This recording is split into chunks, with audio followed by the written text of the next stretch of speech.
we can go ahead and call the Whatcom PUD Commission meeting to order.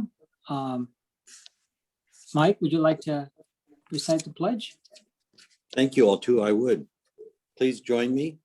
I pledge allegiance to the flag of the United States of America and to the republic for which it stands, one nation, under God, indivisible, with liberty and justice for all. Thank you.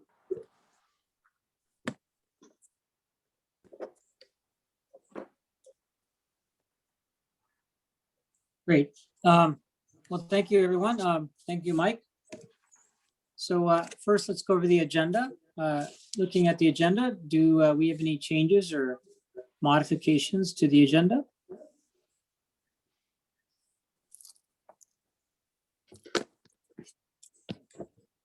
None for me.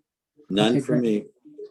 So let's proceed with the agenda as provided. One of the things we've added in the last meeting as a regular item is to have a public comment after we approve the consent agenda. So if those from the public who are attending, you will be asked if you would like to make a public comment after we approve the consent agenda. So let's move on to the consent agenda, the meeting minutes and the claims.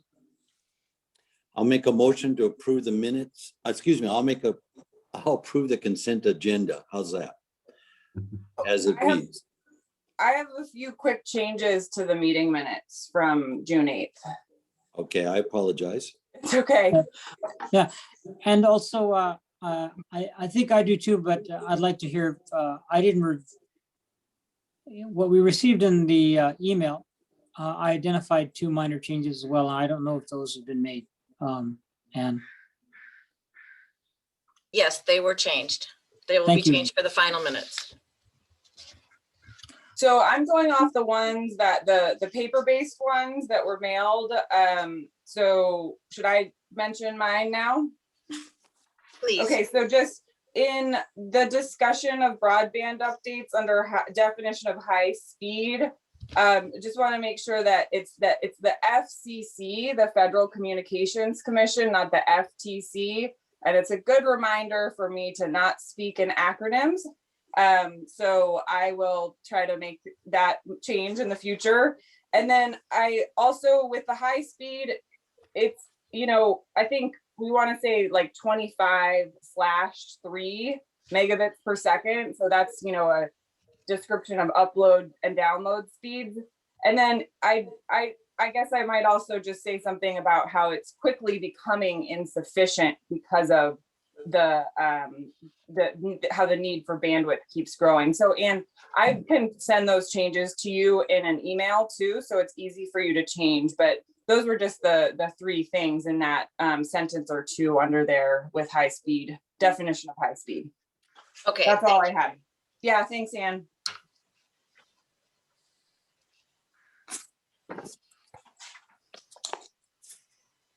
great. With that, do we have any more comments on the minutes or claims? Then I think we can make a motion to approve the minutes and the claims as modified. I'll make that motion. And I'll Thank you. second that motion. So all those in favor, please signify by saying aye. Aye. Aye. The motion carries. Thank you. So let's move on to public comment. Ann, could you help with that?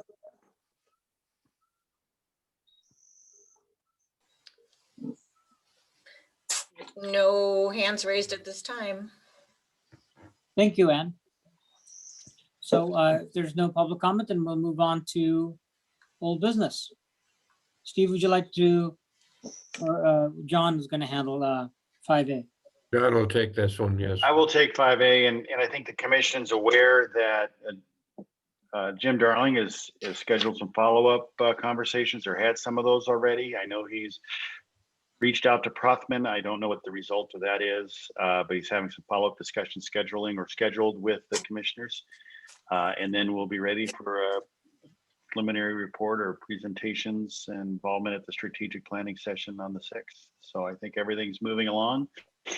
I The commissioners may have more detail than I, just because of the conversations that have occurred, but I know he's also met with the key staff members as well.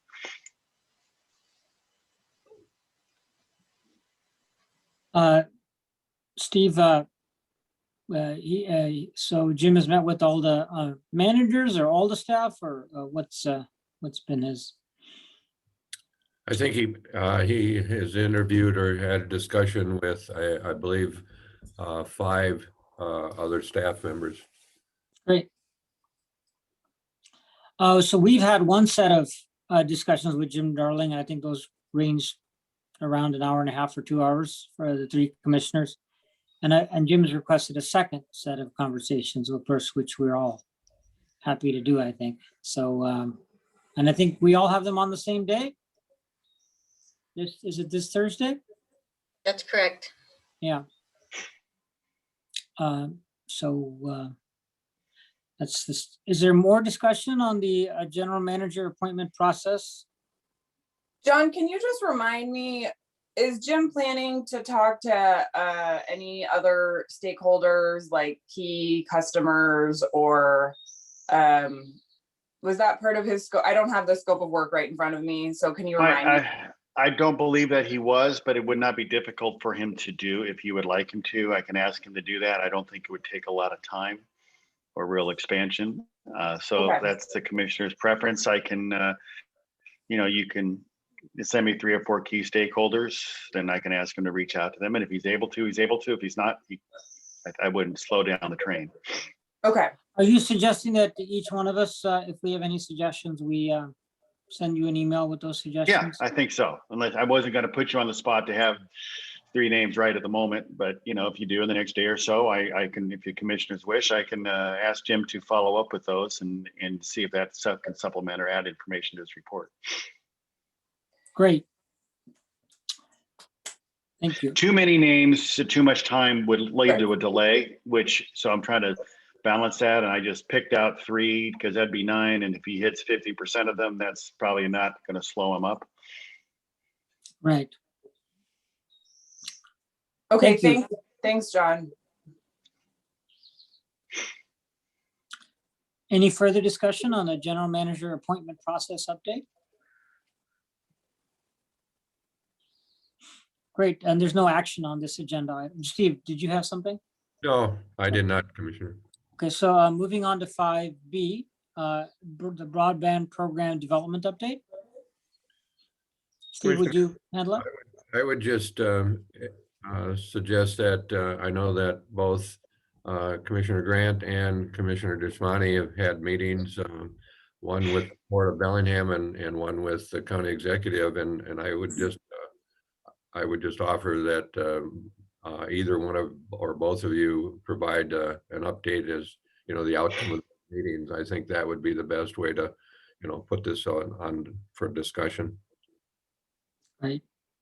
Christine, would you like to go first? Sure, I'd be happy to go first. So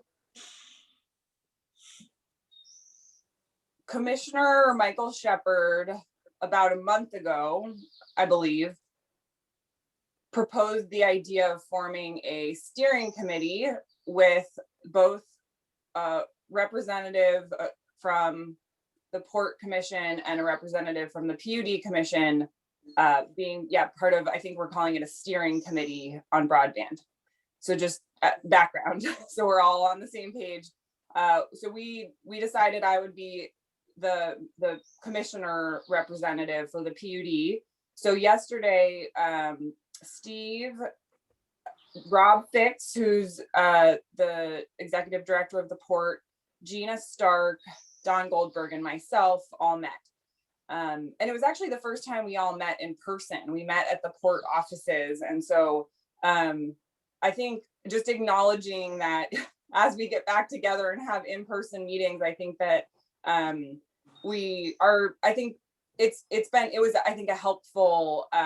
was helpful that we were all in person and able to talk that way. So Rob kicked the meeting off, and I think very quickly, the big thing that we were trying to discuss is how do we not get in each other's way? on broadband?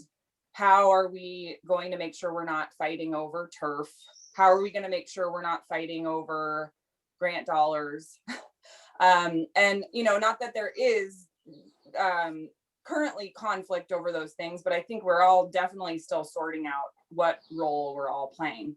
I think both commissioners saw some of County Council member Rudd Brown's concerns about the EDI request that the port made for the fiber backbone and how we're going to connect the fiber backbone to homes and businesses, particularly the last mile infrastructure, as well as who's playing the retail role there. And we also discussed the great work that the Mount Baker Foundation has been doing in this space and the funding that they have put on the table for both of our organizations. So I'd say some of the key outcomes that came about from that meeting were, one, we still have a lot of work to do to sort out what the last mile infrastructure looks like. We're not going to have that figured out by next week. And we really need to keep collaborating together on it, and how we work together is really important going forward. I think the other thing that we discovered was that the port has some concerns that the NOAA proposal isn't really going to help them that much. That's how they feel, I think, at this point. I think a big reason is that they feel like the demand aggregation work has already been done.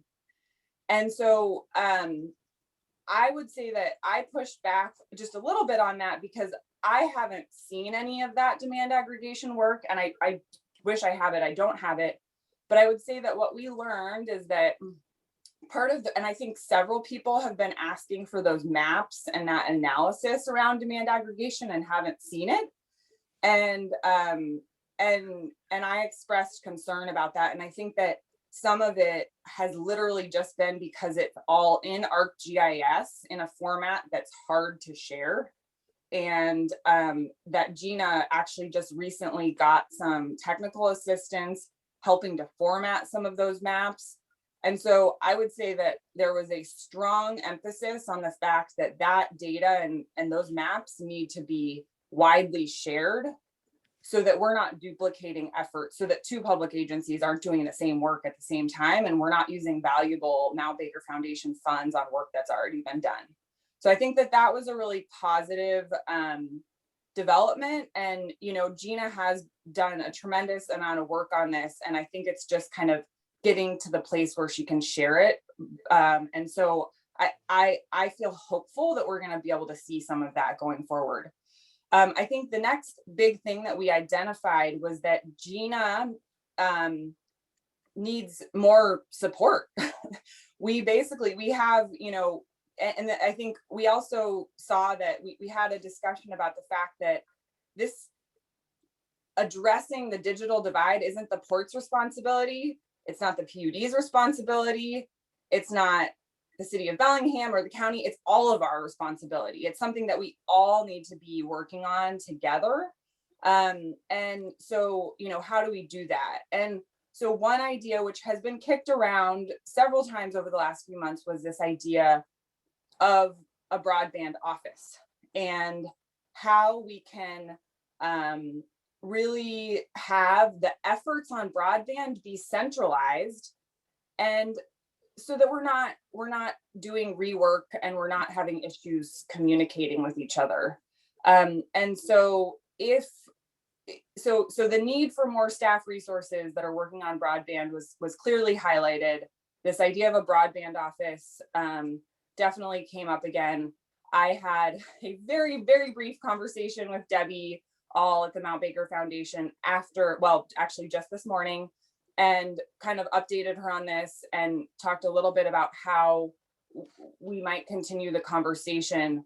But I would say that those are kind of the key highlights. And, you know, without going on and on and on here, I mean, there was a lot covered. We were there for an hour and a half, but, you know, when the port is going to start permitting the fiber backbone, there's a lot of efficiencies to maybe having another agency continue with the last mile, because if the PUD takes over with the last mile, we would likely have to get new permits for that last mile. So I think that, and of course, that's why Skagit created, SkagitNet and had an LLC and sort of had like one centralized organization working on it.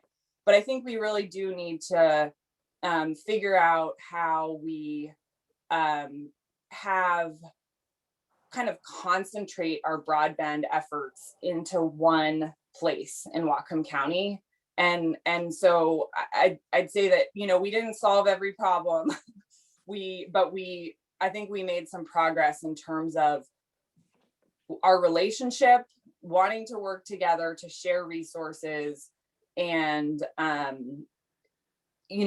say the bad news is that I don't know that we're quite ready to sign on the dotted line with the NOAANET proposal right at this point. That's at least how I felt leaving the meeting at 5:30 last night. So that was kind of long-winded. It's hard to summarize a meeting that takes a lot of different twists and turns. And Steve, if there's anything I missed, please jump in.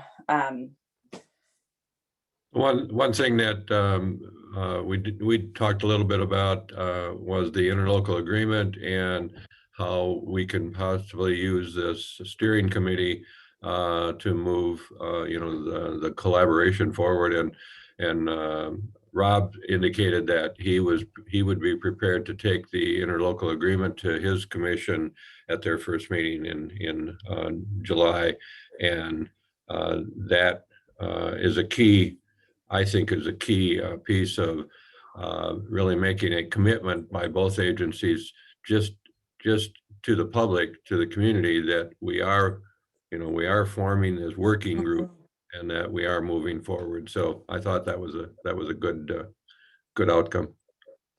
And I guess just one other thing to add is that, what we all discussed at a very high level, which I think we can all agree on, is that public involvement in broadband deployment improves accessibility and affordability of broadband services for residents. We can look at that almost across the board in other communities. And so all of us agree that we think that there should be a public agency or an office or sort of a consortium of public agencies working on this.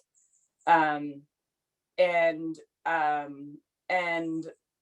it's just figuring out what that looks like exactly. And I think we also all agreed that we need more support in this space. Where Gina's, I think she's part-time. So we've got 0.5 FTE for all of the county. I mean, I know Steve and Brian are also investing staff time in this too, but really it's pretty bare bones in terms of staffing on this. And we acknowledge that, hiring is hard and there's benefits and drawbacks to consultants, but overall we need more human resources behind this effort, was another sort of like key source area of alignment for all of us. So there you go. That's my update from that meeting.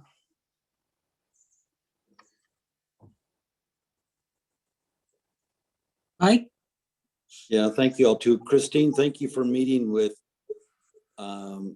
representatives from the port and everything. I appreciate all the work that you're doing and Steve's doing. And I even have high regards for Gina and her work. But I will say I am frustrated with the port. This is nothing new. We've been talking about broadband for years upon years in Whatcom County. And we can't even get together and do a local agreement. And, I appreciate you spending an hour and a half in a meeting, but talking about the last mile, we don't even have any wire hung, fiber hung, whatever. And I don't understand this. And to me, this is just somebody stalling the whole process, and we've spent so much time talking about this. We're into 6 months now. We need to get back onto other things that are going on in Whatcom County that we need to be involved with. And we got water issues and customer issues and Cherry Point issues, and there's just a lot to do. And I don't know, I'm really interested in hearing from the two of you, both Christine and Altua, because I'm frustrated. I want to be a lot farther down the road. I would hope there had been agreement. I do believe knowing that it's important because the port is withholding information from us. I've never seen a good, clear mapping. I saw a little, but not enough to say, let's move on. We, as a PUD, need NOAA to get going on this. And I'd hate to think we have to do it alone. In fact, we can't do it alone because Mount Baker says, no way, they will not fund it without an agreement. So turning to my two fellow commissioners, what encouragement or what can you give me advice and direction on? Thank you, Mike. So perhaps on that subject, Mike, would it be acceptable to you if I give my update and then we have a broader discussion on broadband? Yes, please do, Altua. Yes, please. And before I do that, I just want to share, I share your frustration. I had a meeting with, and Steve attended with the county executive. So I'll also do. Also present was, Steve, could you remind me, Jed Holmes? That's the county executive's communications director. Yes. Yeah. Tyler Schroeder, who typically attends these meetings, was not present. I think he's on vacation. So in that meeting, it was an interesting meeting because basically what I received was a challenge from the county executive to basically encouraging me as one commissioner to propose a plan. And well, I'm always open to challenges. I like challenges, but I'm recognizing I'm one of 3 commissioners, and I very much would only entertain something that's collaborative. Having said that, I've been scratching my head and thinking about where we are and what a vision could be. So on the spot, I responded to Satpal's question, which today I'm a little bit more refined because I've had a weekend to think about it because our meeting was on Friday as well. But I'll use the same caveat. We don't have the data that I would like to have to propose a actual vision. And the data that I, since becoming a commissioner a couple years ago now, I've been asking for is a map that shows the level of service and the demand, so it addresses both supply and demand, so that we can determine those that are served, those that are unserved, and the degree of service of those that are served, and the economic profile of those that are served. Those are being served affordably. Now, I'm slating it slightly differently today as I continue to, become educated. But essentially, this is what I described a couple years ago. And if that data exists at the port, I certainly welcome receiving it. But I don't believe, based on direct questions to that effect, I don't believe that data exists. It's possible that some components of that data exist, and that those components of data would be helpful in developing this map that I'm referring to. Now, recognizing that I don't have the data that I'd like to have, I'm still going to take a shot. And recognizing these are the opinions, complete disclaimer, these are my opinions based on what I currently know, and I don't know that much. And this is not the opinion of the commission, and it's I reserve the right to refine this based on better understanding. But what I believe is that we need two aspects to our vision. Number one is a backbone network that is open access. That network should have many strands, you know, be able to do the heavy lifting of moving data across the county, the municipalities. Certainly that backbone should hit all the municipalities. Certainly that backbone should hit other clusters and densities. And that is largely what the port proposed to undertake when they completed the study a couple of years ago that the PUD co-funded. But just to clarify, both the port as well as what I just said now refer to that being an open access network. Now, since that time, the port has learned more, including what it actually costs to build that network. And the port has also learned more about private sector infrastructure that's potentially suitable as backbone. And so they are leveraging some of that private sector backbone. But one thing that's in particular, for example, using Wave to complete a segment to Glacier. I don't know if the port is requiring Wave to provide open access. I don't believe so. So that's first part is a backbone, which is open access.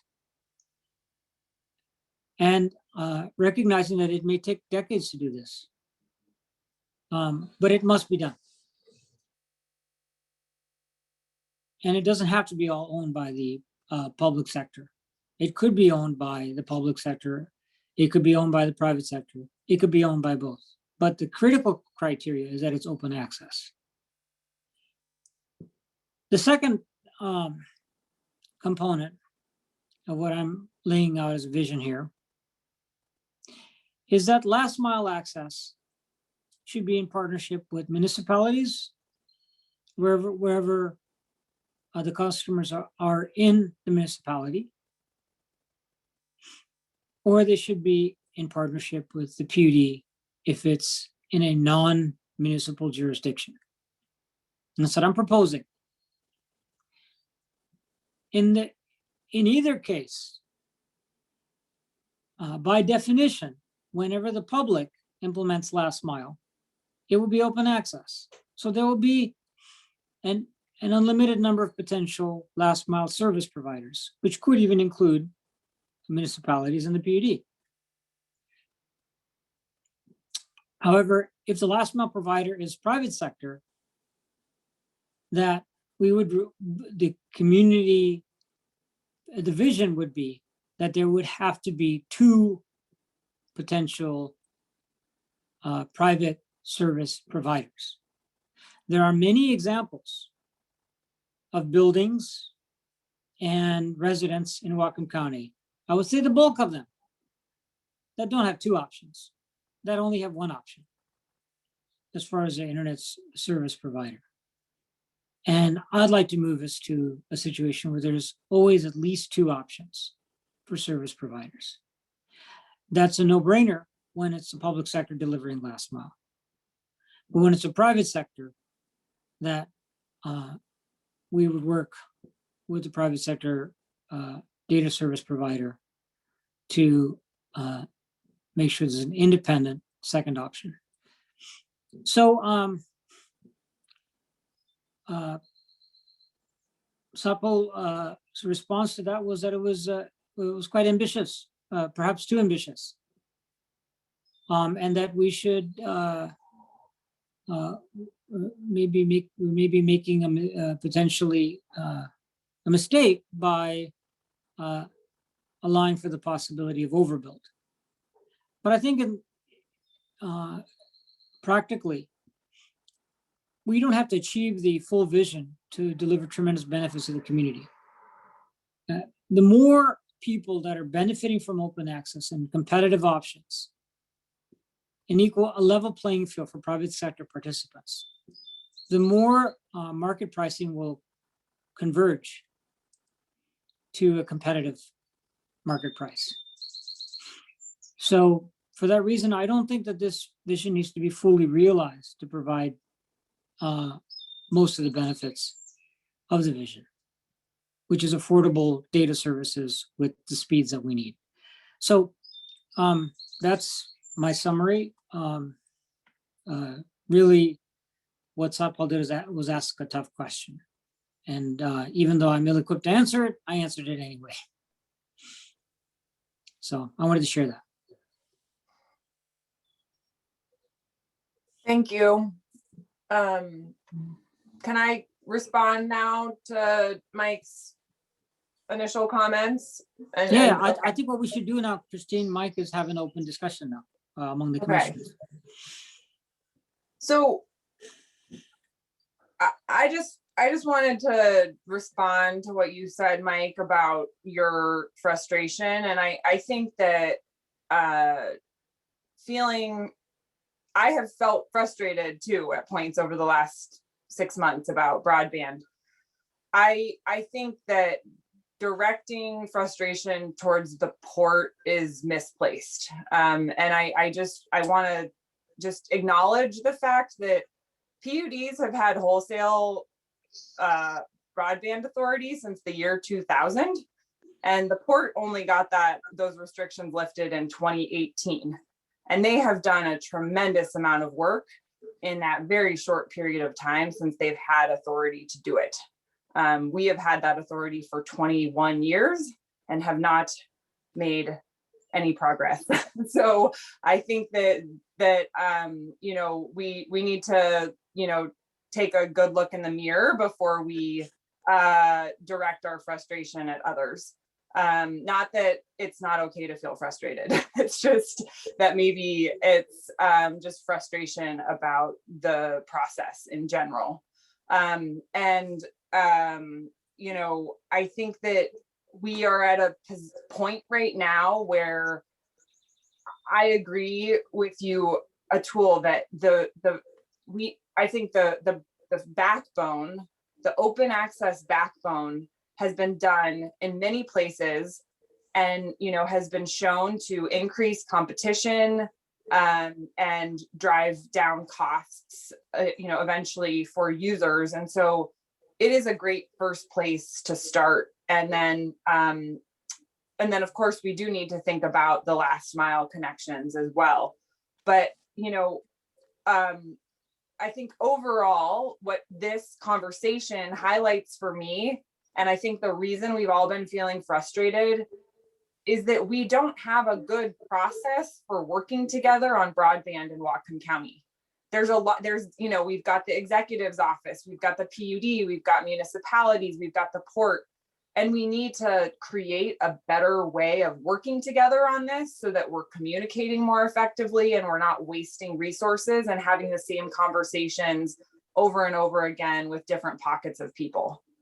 And of course, there's always going to be some of that in public process and any kind of process. But I think that it's why coming out of the meeting yesterday with the port, I felt optimistic. I felt really like we could go further and faster together through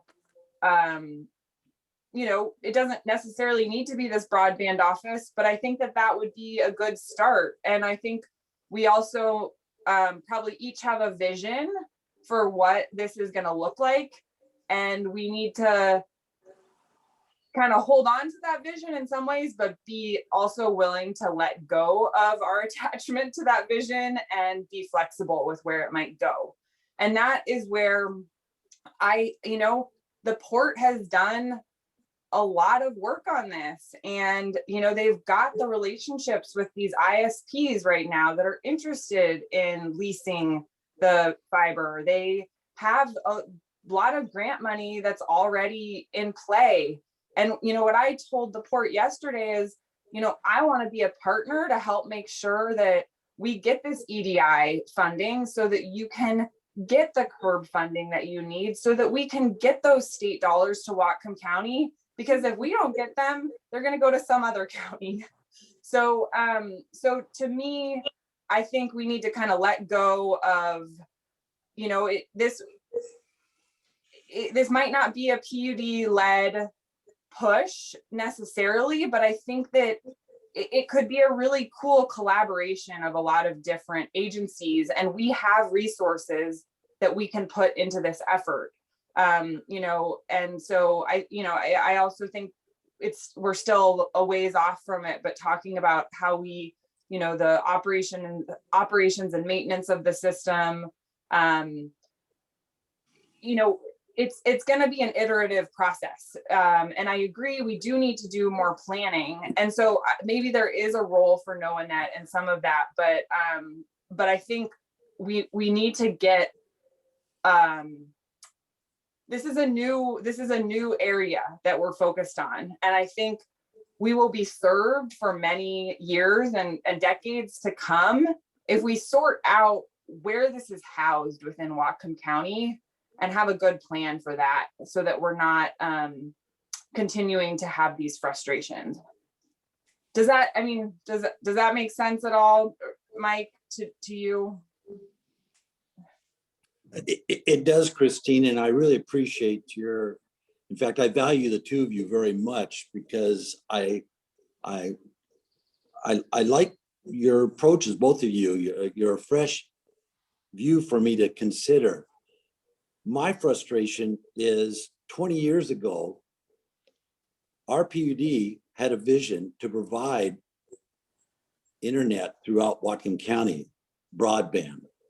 And we did turn to many different organizations, public organizations, private, and we were challenged to the point where we basically walked away with incredible debt.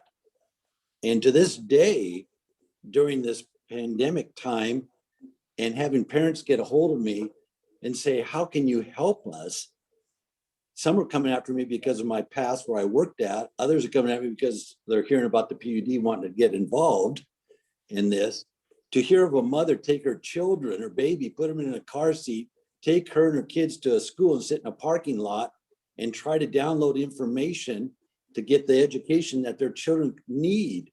For me, as an older person, you could tell me, Mike, wait 2 or 3 years or 5 years. I can do it if I have to. But when we talk about a child that only has a certain amount of years, and if they start in preschool, they got 14 years before we put them out, or they get put out into the workforce, and they have to provide for themselves and someday, you know, loved ones, a family. And we have not prepared those individuals to be successful. That's what weighs on me. It's those people that weigh on me. I don't care about their personal communication. I care about, if we need these tools to get education to these young people to be successful in future, that's what I'm driving for. So if I've said things that were harsh or I haven't had the patience, I appreciate the two of you bringing me back to earth, so to speak, and saying, Mike, slow down. But I've had 20 years plus of this. I even ran for a port commissioner at one time because I was so frustrated, because I thought the PUD and the port could do wonderful things for Whatcom County. And to this day, we're talking about the same stuff. And we don't have a local agreement. It's a very simple thing. Let's talk about it. Let's sign it. Let's move on to what the next thing is. But we keep getting hung up on things. And I really think it's time that we move on. I'm ready to do it, knowing that, even if we have to find the funds ourselves and get something going, or the port open up their doors and allow us in to see what they really have. I hear things, I don't see things from them.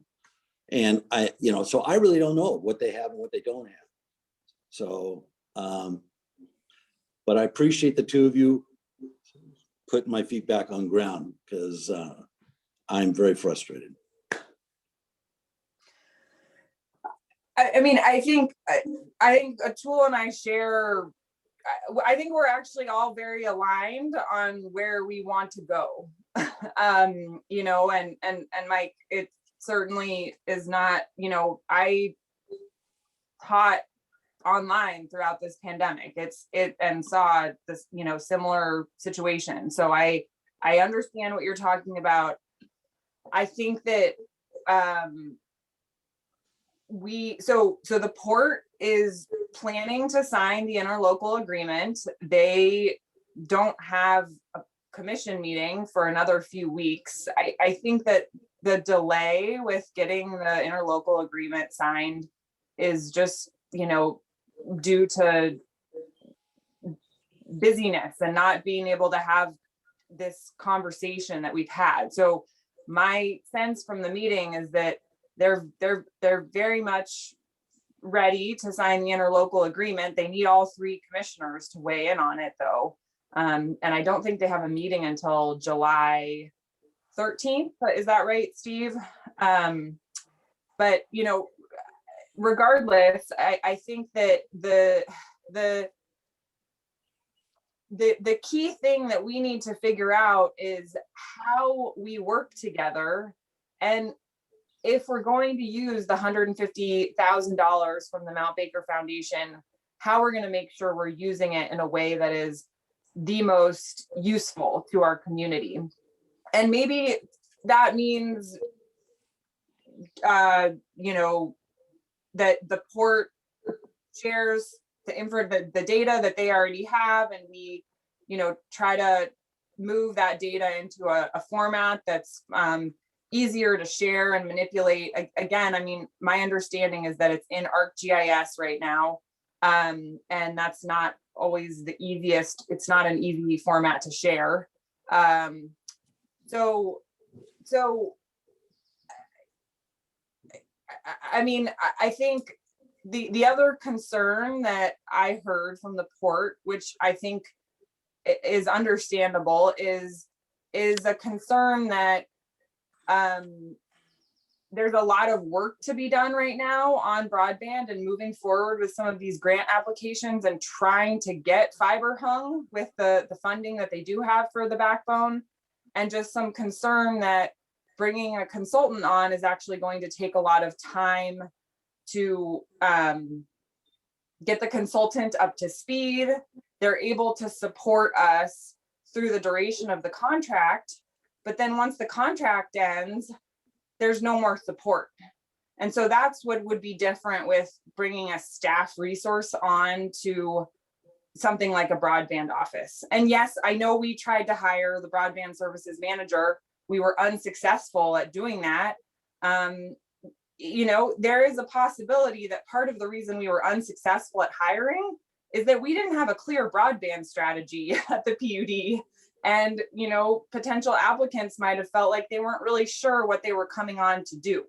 And we also know it's a competitive hiring environment. So it's possible that if we created this broadband office and we hired as part of sort of a joint consortium of public agencies, we might actually be able to get a hire on as part of that is, you know, really aligned with what the port's doing, and that we'll have more resources to work through some of these really challenging issues like last mile infrastructure and whether we create a public ISP.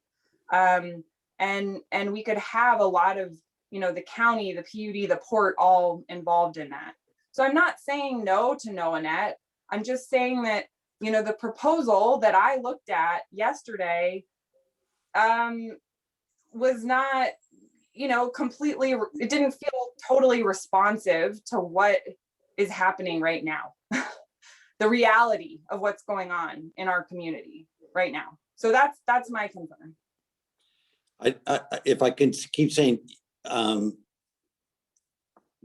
there was one other part, you know, you talked about how the PUDs have had access to fiber for quite a while, and that's a true statement.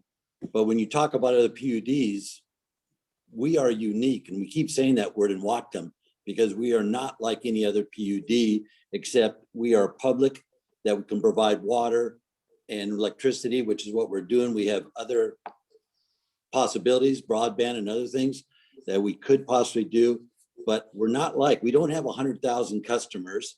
We don't have that access. We're not the only provider in our county. There's other providers. So we're always up against, other private and stuff. So it kind of puts us in a unique spot. And it really is going to take a community effort to make this possible. Nobody's going to do it alone. I just don't know how to bring people together. And I appreciate all the work that the two of you are doing, trying to bring people together. But let's talk. Let me interject, if I may, Mike. okay. I want to talk about the three of us. And why I want to do that is that, the PUD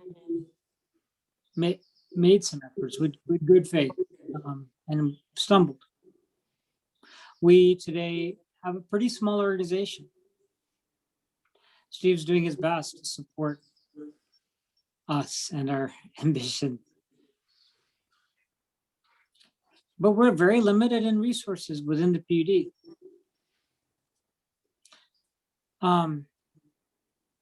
So we're also doing something which until recently, many people questioned whether our PUD should even be doing. So putting it all in, I say recently until the last couple of years. So putting it in all in context, the most important thing the three of us can do is provide a clear signal to the staff at the PUD and hold them accountable to that. That's our job. And then strive to achieve that same kind of clear strategy and messaging in collaboration with the port. And then hopefully in collaboration with the cities and the county too. And that's all that we can, and those are all successively more difficult. In addition to that, we're facing some organizational challenges as far as having, commission meetings with commissioners. None of the three of us can talk to each other without it being a public meeting. So it creates another kind of a challenge. So we should be compassionate with ourselves and each other and the port too. But I think we have a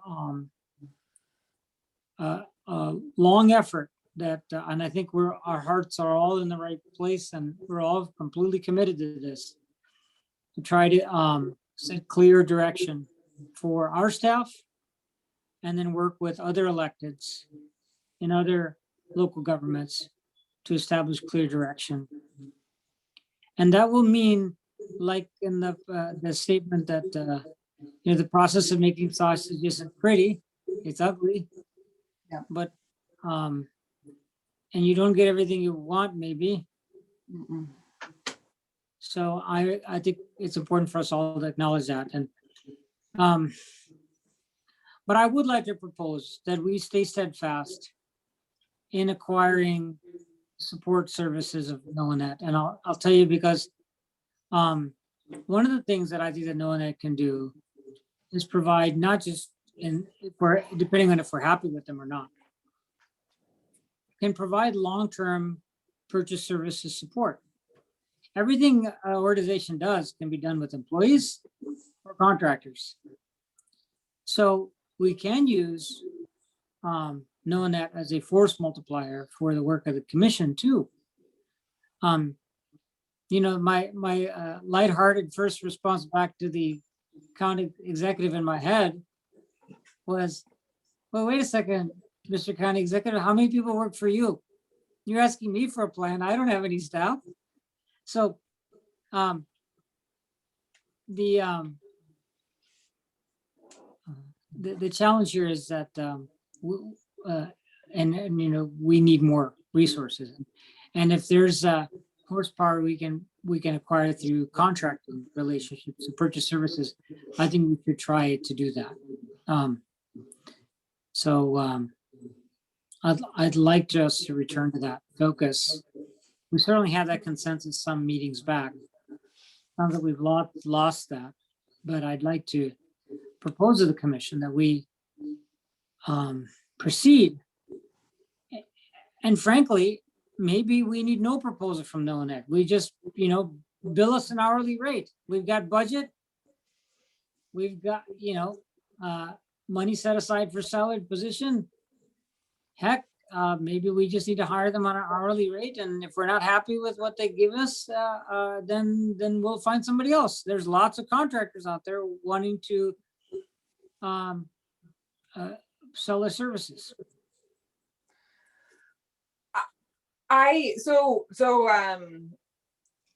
Two responses. Yeah, I mean, one, I agree. I think we should try to stay optimistic. And I think I just want to remind the two of you that by having the vision, by talking about the vision, we're changing, we're normalizing the fact that this is something that maybe isn't ever going to be a fully, we're never going to have a full public utility focused on fiber. But I think we're playing a part in having a really important conversation about improving services. So although the three of us might want, gigabit fiber to every single household in Whatcom County by next month, we're not going to get that. But when we have that vision, we kind of move the yardstick, right, for where we should be going. And so just putting that out there to kind of keep us focused and optimistic. I think the next thing, as far as kind of next steps, I agree with you, Atul, that we could have NOAA update this proposal, 25 more times, right? And it's always going to be changing. So like I said, I did have a conversation with Debbie this morning, very, very briefly, but I would be happy to talk with her again this afternoon with Steve and talk a little bit about, the outcome of our meeting with the port. And maybe we even bring Dina Stark onto that conversation with Debbie or Michael Shepard. So I agree that we want to keep moving forward with, we need more resources. That's the whole challenge right now, or it's one of many challenges. And I think that we have a really great partner in the Mount Baker Foundation too. And so I want to make sure that we look for ways that we can work with them and take advantage of the funding that they have. And so I guess I would be happy to try to have that next conversation with both Debbie and the port about what the NOAA contract looks like. And I like your idea, Atul, of maybe we just create the proposal together, and figure out what help we need from them, even if it's like, hey, we need help forming a broadband office and finding a full-time FTE to support this effort going forward. And when NOAA ends their contract with us, we're in a place to move forward without them, so I'm just kind of spitballing here, but, I think that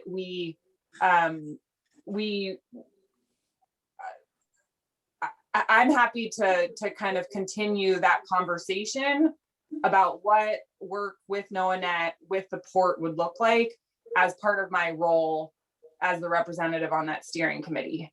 Does that seem like a good next step? It's part of a good next step. So when I've spoken about the NOAA proposal, in my mind, there's always been two aspects.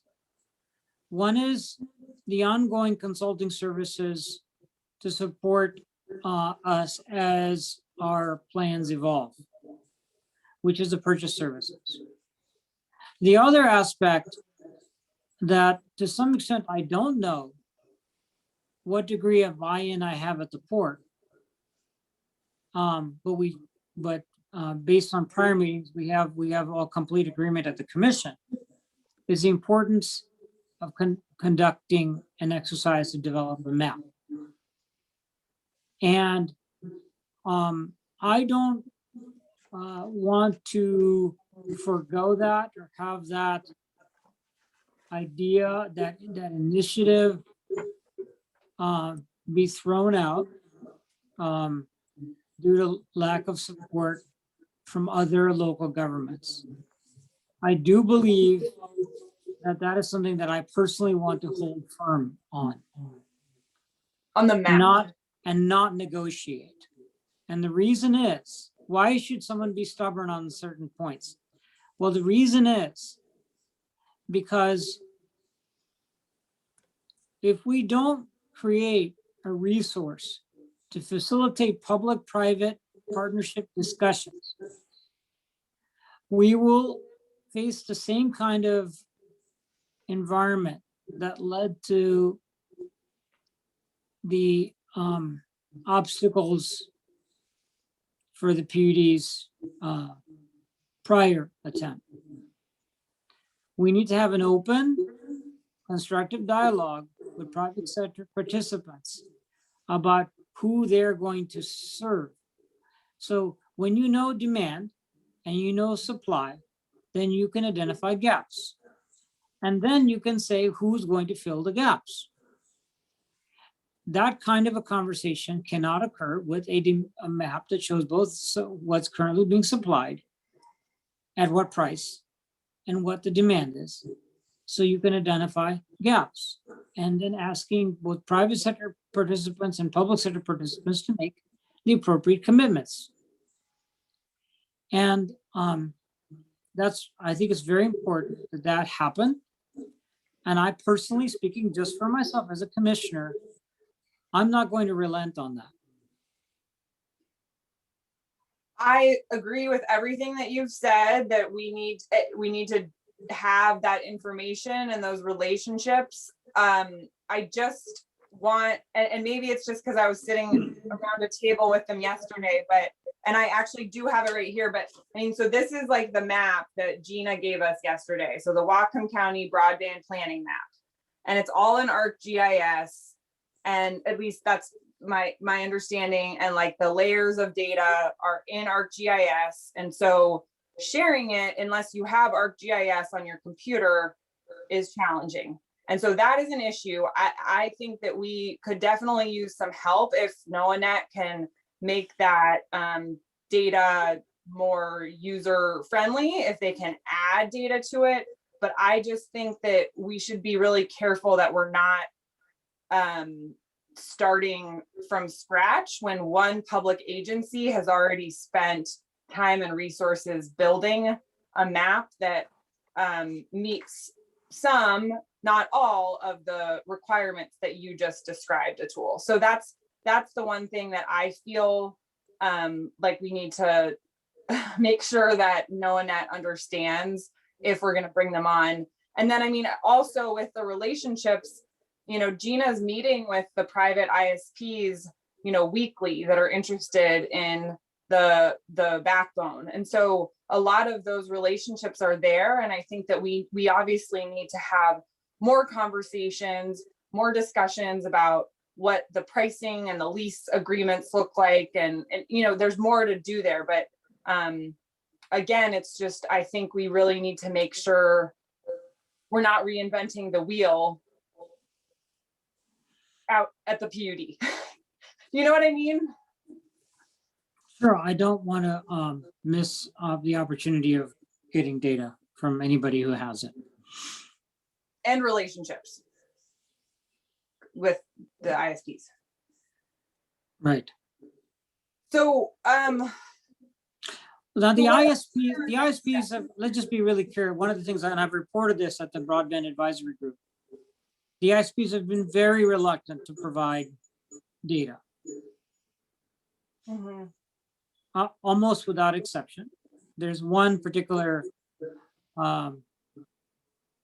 fiber provider, one of the larger providers, that is much more cooperative, and that shows up in terms of who the port is able to negotiate agreements with. So, but even in that case, there's reticence to provide actual mapping data. And the honest reason is because it's a competitive advantage. You know, so ironically, even though the private sector relies on competition, it's preventing competition is how they make money.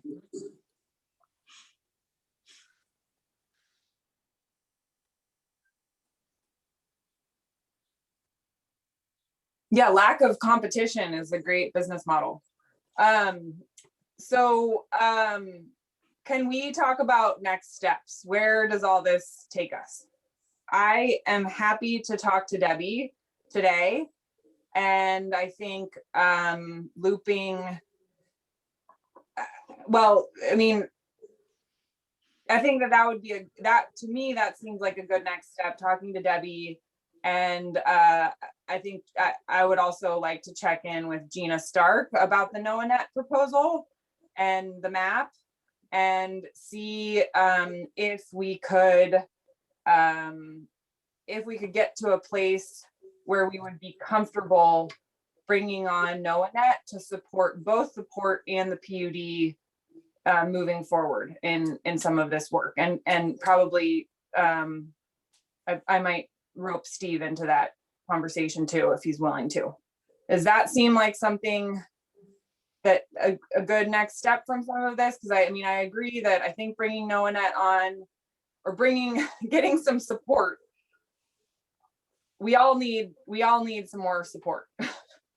Right, and I think that that's a good go forward strategy, and just once again clarifying that it may make sense to break apart the NOAANET work between ongoing purchase services and the specifics of the mapping exercise. That doesn't mean that I'm suggesting that we not do the mapping exercise. It's just, let's proceed with what we can and that we have complete consensus on. And then address the portions that perhaps, if this commission decides that we need to get the port's buy-in on our exercise, then that's what we need to do. I personally don't feel that we need to do that, but if I would like us to be united on that front as well. So if we're united for letting NOAANET proceed as a purchase service vendor to provide us services, I'd like to suggest we do that. You're talking about a meeting with Debbie All, because she's kind of the wild card, because, and my bigger foundation is the wild card because they can do things quickly that we can't. So, yeah, I mean, as far as having the meeting, but the question is that what's actionable at this point for the commission? I don't see anything that's actionable. I think very much support you wanting to have the meetings, but there's nothing actionable at that point. And our next meeting's in July.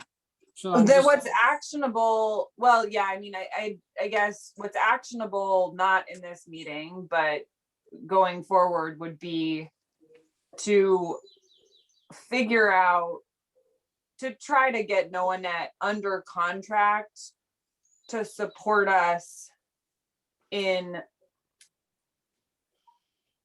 the mapping exercise, the mapping and demand aggregation work. I think to me, it's really clear that we also need some help as a community figuring out how we all work together on broadband and what that looks like once we get, if, we're not going to be able to have NOAANET supporting us indefinitely. How do we build capacity to work on this problem for decades to come, really, because we know that this is going to be a very long effort. So I think we need to get our organizational cards in order too, and perhaps that's something NOAANET can help with. They've clearly worked with lots of communities around the state on this. So that, maybe having them help facilitate that would be good. I think the Mount Baker Foundation also could play some of that role, just sort of being a third party that's interested in us working well together. But I mean, I think yeah, there aren't actions right now that we can take as far as I'm concerned. We're not ready to sign a contract with no one at, as far as I mean, that's how I'm feeling. Do you, at least with the proposal that I reviewed that Steve sent last week.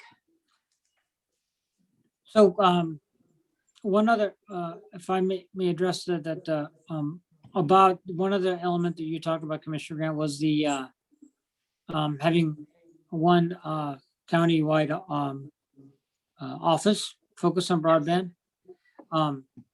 So the idea has been suggested to basically mimic something like SkagitNet or do something better than that, because we're Yeah. talking about it actually even more integrated than in that sense. Mm-hmm.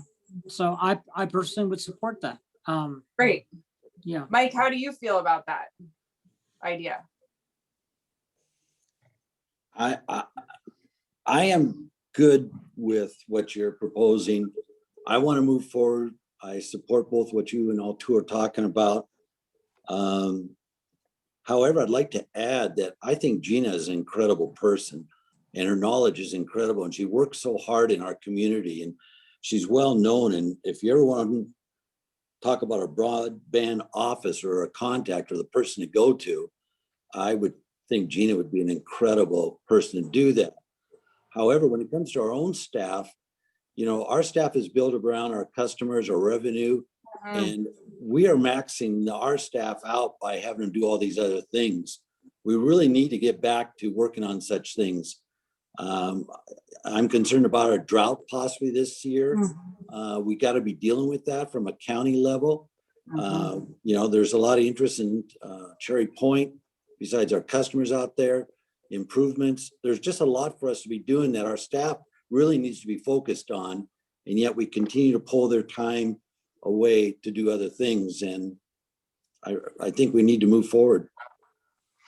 Well, I think that would be one of the benefits of the broadband office. And, you know, obviously, you know, Gina is like the brains of broadband and Whatcom County. You know, she is the heart and soul of broadband. So she, you know, I think in our discussions about the potential of a broadband office, you know, I don't want to speak for her, but, you know, I think that she would clearly be part of it. And then it would be the idea of pooling resources from the PUD, maybe even from the county, maybe, you know, EDI. I don't know.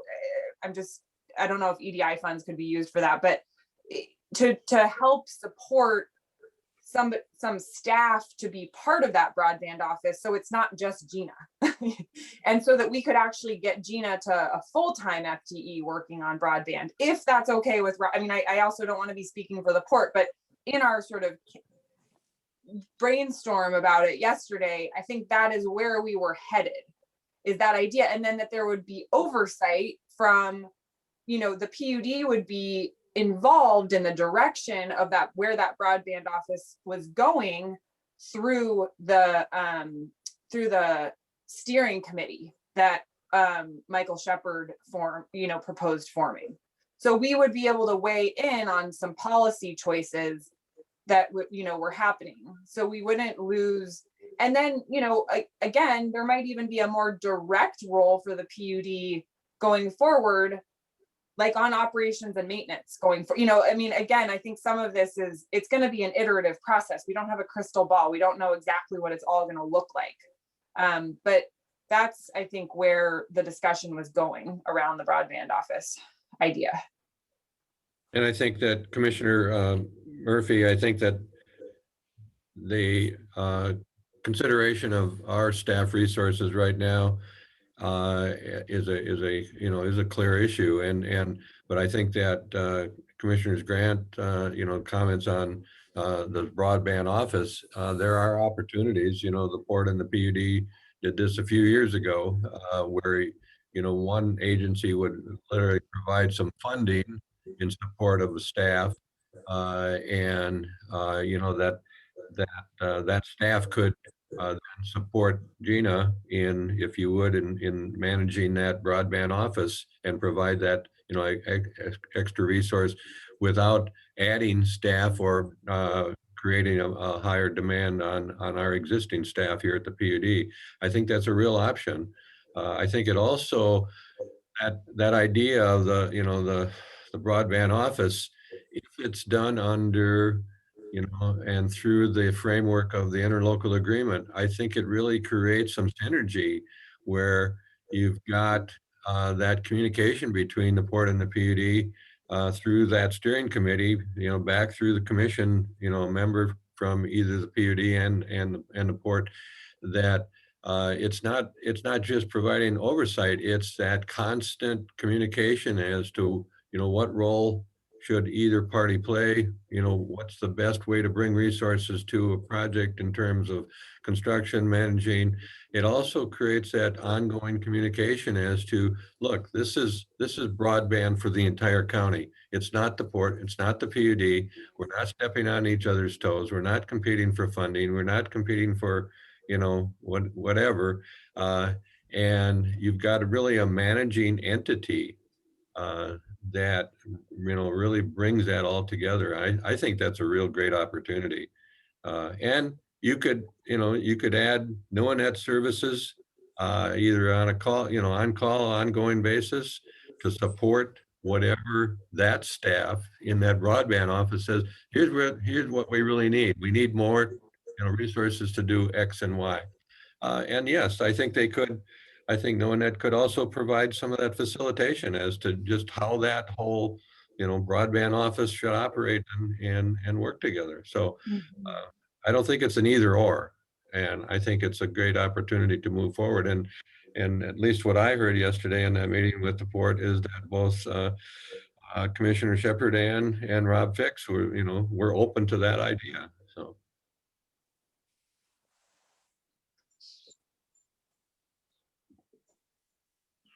Thank you for that background, Steve. Commissioner Grant, you're asking for input for your meeting. Do you feel like you have what you need? It's crystal clear.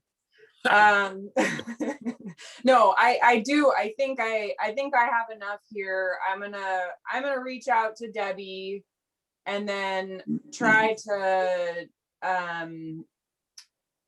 and probably someone from the port, and just try to keep moving forward with everything we talked about today. And I think I like this idea of bringing NOAANET on to help us potentially form this broadband office and have a help us get and help getting, with the mapping too, but really kind of help us get our ducks in a row to, get to the place where we can take our training wheels off after they're not supporting us anymore, is kind of the way I'm thinking about it. Okay. Great. So Mike, I'll take the next steps on that one. Great. Mike, do you have further thoughts or comments to guide this where we're at?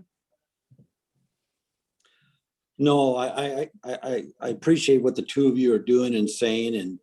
And Christine, thanks you. I believe you have a clear understanding from both commissioners here about, when you move forward talking to others, especially the port and things. Yeah, I've seen the drawing that you showed, the map you showed, but I look at a map, I look like what we're doing is, when you want to build some structure, you got to need architects, engineers, you need people that can build it. I don't know why we're stuck in plowing ground at this time and not planting seed, so to speak, if I may use that term. But we have the resources to move forward, but I don't know what the stalling. So anything that the two of you can do to move this forward, I appreciate your time and effort. So thank you. Thank you, Mike. And I'm in case you're wondering if you're, from my perspective, I'm really glad you repeatedly bring up the missed opportunity associated with not moving more quickly. And so don't feel like you're a broken record on that. I'm glad you bring it up. And I think it's exactly what we need to be thinking about. So with that, if there's no further discussion, there's no action on this 5B. Let's move on to new business. Commissioners, Rebecca will take item 6A, the small grants agreement with Nooksack Salmon Enhancement Association. Good morning, commissioners. How are you? Good morning, Rebecca. I wanted to give a little background, and you did get the action memo that talks about that, just to refresh your memory on what this is about. In September of 2020, the commission approved an agreement between with us and the Washington State Department of Fish and Wildlife to develop a WIRA 1 coordinated and integrated outreach education program. This grant funding was for $200,000, and the term runs from October of 2020 to December of 2022. So the PUD, as you know, is part of the Watershed Management Board, and that includes, as a reminder, the district, the city of Bellingham, all the small cities in Whatcom County government, the Lummi Nation, the Nooksack tribe, and Washington State Department of Fish and Wildlife. The Watershed Management Board acts as the WIRA 1 local integrating organization for the Puget Sound Partnership.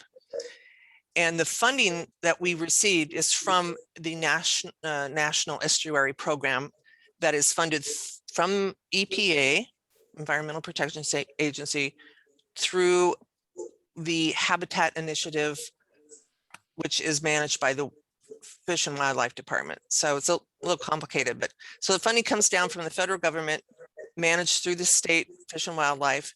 And we applied for that grant back in 2000, and I believe it was 2018. We weren't funded that first year, but then the second year in 2019, they did fund us. And as the grant manager on behalf of the WIRA 1 Management Board, we took on that grant. So I've been managing that grant since last September. Just briefly, the three main tasks for that grant is the biggest one is to develop a communication strategy out throughout the WIRA 1 on aspects to do with water supply, water quality, floodplains, Chinook, salmon, and stream flow recovery. It encompasses a lot of the water issues that we're dealing with right now. And of course, interestingly enough, that was prior to the adjudication process that is coming out. So that's the main strategy, and we're working on that right now. We also had funding. One of the tasks is to support the Whatcom Watershed Information Network. PUD has been a member of that since the early 2000s. It goes back further than that. It was started actually by WSU, Whatcom County, and the city of Bellingham. And then they expanded it, kind of went dormant for a while, and then they brought it back up in the early 2000s after the WIRA 1 watershed planning effort started. So I've been involved with that group, and I'm on the steering committee. And I also am on the committee for Whatcom Water Weeks. So there's some funding for that to help support that effort, because it's an outreach group that tries to do a lot of the water resource issues in Whatcom County. And we have about I think our email list is about 200 people right now, but it's a lot of nonprofits and agency people that are part of that. The last task is the Whatcom Assistance Program. That was actually done in 2014-15. I was not part of that particular program, but it was from funding from the Whatcom LIO, the leading local integrating organization, got some funding through the Puget Sound Partnership to provide these small grants. So we thought that would be a good idea. It was very popular, and we put that in as one of the tasks. So that is what I'm coming to you today for, to ask for agreement. So in February, we put out our first call for requests for applications. We received 8 applications, and they were reviewed by 8 reviewers that are part of the Whatcom WIN Steering Committee, but also local agencies, people who have done outreach. So we had some really good reviewers. look over this, and Steve and I were two of those reviewers. We accepted two of those grants based on their applications. We had some scoring criteria that we looked at. And the two that we approved back then were the Nooksack Salmon Enhancement Association and the Nooksack Indian Tribe. And we then put out a request for applications again, because we had up to $55,000 to grant out, and those two grants, we were $10,000 a piece, so we had $35,000. We just accepted the new grants. The new applications came in April 30th, and we're just finishing up that review. In fact, all the reviews are due today. So then we'll decide who we're going to grant the next part of the $35,000. We're really confident that all that funding will be used by the end of October 10th, 2022. So today I'm just asking you for approval of the grant agreement with Nooksack Salmon Enhancement Association. That grant agreement was developed with our legal staff, John Sitkin and Peter. And so it's been vetted through the PUD. It's a pretty basic grant agreement. And then we will have a task order that attaches to that.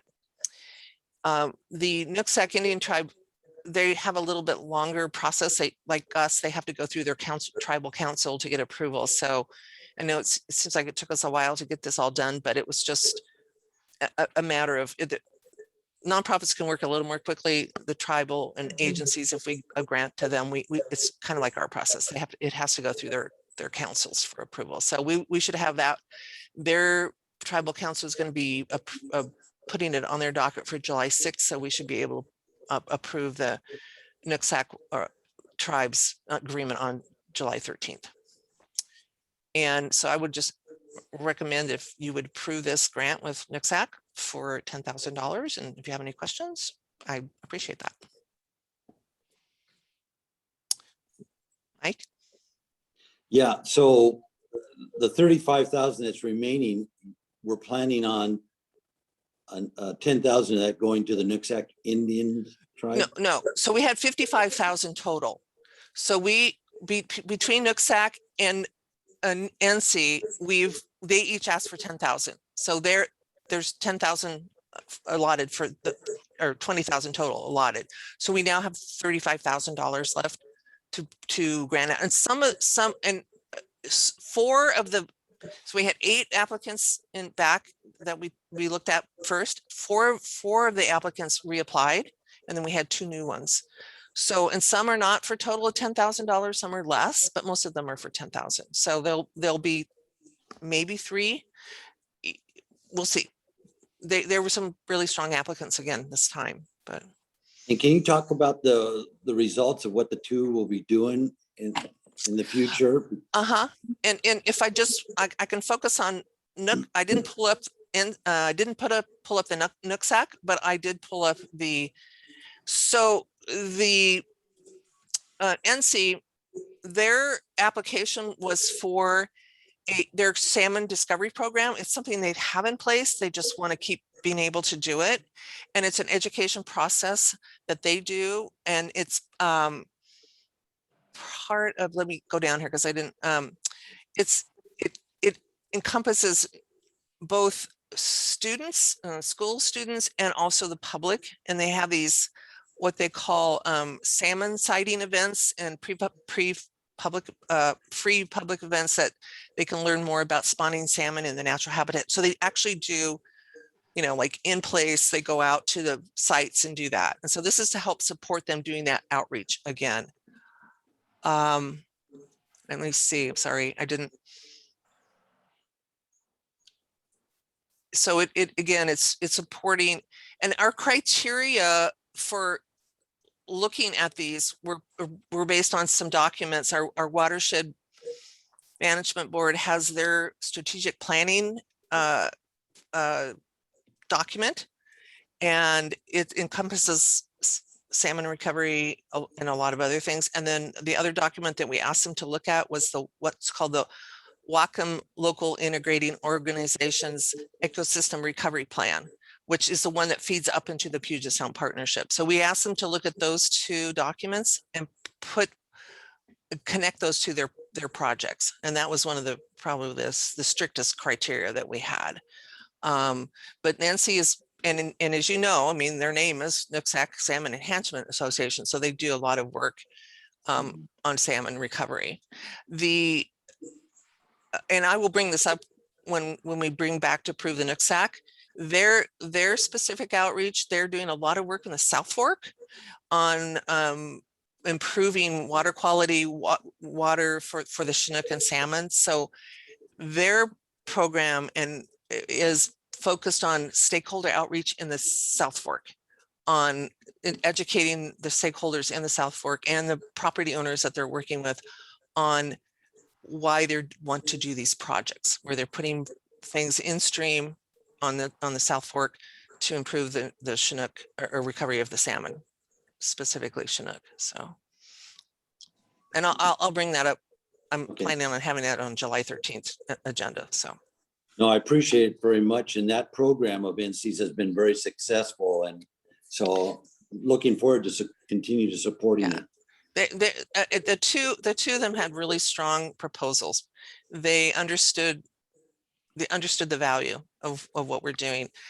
My only hope is, I mean, this is a grant that we have for 2 years, and we're hoping that we can keep getting that funding from some source to have these small grant programs, because a lot of the people who are applying, they're small nonprofits, but there are also agencies, or like the tribes. We had two tribal, we had both Nooksack and Lummi apply for the leftover $35,000. So they understand that just that a little $10,000 really helps them to do some good outreach.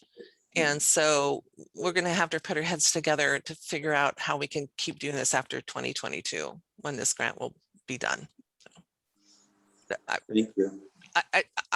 this has been a really interesting learning curve for me, because I've never helped develop grant agreements or anything. So I really appreciate John Sicken and his staff for helping us do that. And we'll be running pretty lean and clean now that we've got that all in place. Thank Rebecca, you. when these events happen with NZ, since you said they're open to the Mhm. public, can you let the commissioners know so Sure. that we could attend, or even? Yeah. I will bring our put that on the children? list to talk to the staff at NC. And I don't know, yet what the scope of, I mean, they develop a scope of work that they then send to us, and we sign off on as a task order as part of this agreement. So I will put that on, but some of it will be through Whatcom Water Week, which you will definitely have. We will definitely have you on that list to reach out. But NC, I think this stuff may go on before and after Whatcom Water Week. So I definitely would put you on their list of, they do send out, I get their emails for, work projects and anything like that. So they do have their own they do have a really good web. Yeah. So what I'll get them on, I'll ask them to send me, and I'll forward it on to the commission through Ann. Yeah. Okay. And if you want to just let NC know that, there's commissioners that would be interested in attending any of these events, and, Sure. if they want to specifically reach out to us, I would always be Absolutely. eager to attend. The more the merrier. And we're hoping that more of these less of them are virtual and more of them are in person. And I think this year they will be able to go back into the in-person, where you actually on the stream and watching it. Yeah. I think It's a very good program, because my family's enjoyed them in the past, and I would encourage families to go to them, not just individuals. Right. I agree. My daughter, years ago when she was in school, she did tree planting within NC. I mean, they're in the schools. I mean, NC's been in the schools for quite a while, and my daughter was on a tree planting trip with her school for a day. So yeah, it's cool. Really good. Yeah. Yeah. One of the things that NC does with the educational system is that they not only do the, on the stream one day, 10 classes from this school, they do an actual on the stream event, But this year, I know from my own experience with the Linden School District, they were not able to do the, on the stream, but they worked closely with teachers in that K through 8 curriculum level and help teachers develop a 2-day session on salmon recovery and understanding the salmon, the cycle. And they just really, really do a great job. So, and I think these dollars will just enhance those opportunities. So I wish we could fund everyone, but we have to be, we have to be kind of, I mean, we have enough money to fund 3 or 4 more projects. So we're looking forward to the next. So you'll be seeing me again in the next month or so with more approvals. Thank you. Thank you, Rebecca. Yep, Thank you're welcome. Should I'll make the action. I motion to approve the Whatcom Assistance Program Small Grant Agreement with the Nooksack Salmon Enhancement Association in the amount not to exceed $10,000 and authorize the general manager to sign the agreement. Is there a Second, second? Thank you. Thank you, Mike. If there's no further discussion, is there any further discussion? If I there's no did- further discussion, sorry, go I ahead. did want to make one final comment, just Yes, as an please. FYI, there is no fiscal impact to the PUD. We will be, this is a reimbursement, so they will have to provide quarterly reports and a final report that will be approved by both us and the Fish and Wildlife, WDFW, and then they will get reimbursed, and they understand that process. So it'll be just strictly money coming out of that grant funding. Thank you, Rebecca. You're welcome. There's a motion and a second. Is there any Oh, further discussion? no, Did you second it, Mike, or no? I did second it, but yes. Is there more for discussion? No? Okay, then please signify support by saying aye. Aye. Aye. The motion carries. So the next item on our agenda is the Ferndale Substation Project. And Brian, I see you're on video, so that might, or Alec. Gentlemen, please take it away. Commissioner Alex Strand's going to handle this one. I'm just backup. Okay, We'll your see how emotional support. we'll see how much backup is required. I don't know that we need a lot of discussion on the background. This is our project to build a new substation at the water treatment plant number 1. We also call it Ferndale Pump. I realized that we started this in June of 2018. So this is a 3-year to design to get contractors. Unfortunate. For this bid, we use the Whatcom Plan Center to distribute the plans, and that is a free service which any contractor that's interested can look for projects. And so rather than run this entire bid myself, answering all the calls, emails, distribution, I was able to use the WCR, which is a great resource. So for the construction of our substation and the bids we received, we received 3. One of the bids had a couple pages of exceptions from Great Southwestern, and so that bid we determined to not be responsive. The other 2 did not have any conditions, and they were responsive, clean. They were within our spending authority, so we're very happy about the results of this bid. The engineer's estimate to build this substation is $3,800,000. Patelco is a local contractor, very strong presence. They turned in the lowest responsive bid, and so we're asking that you award the bid to Patelco for the construction of our substation. Thank you, Alec. Commission, are there questions? What's the timeline on this for completing the project? Well, I understand that Patelco would like to finish this by the end of this year, by the end of 2021.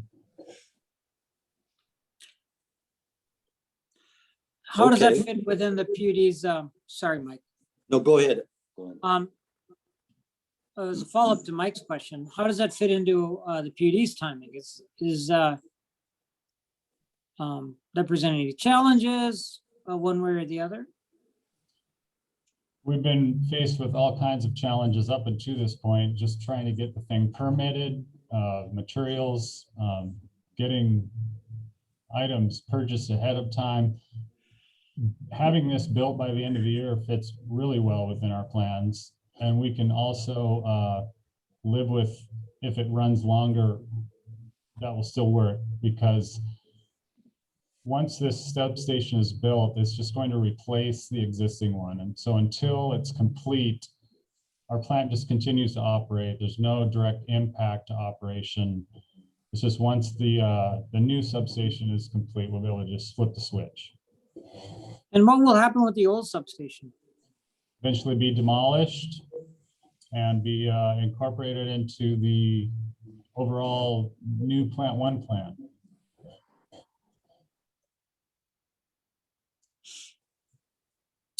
Further questions?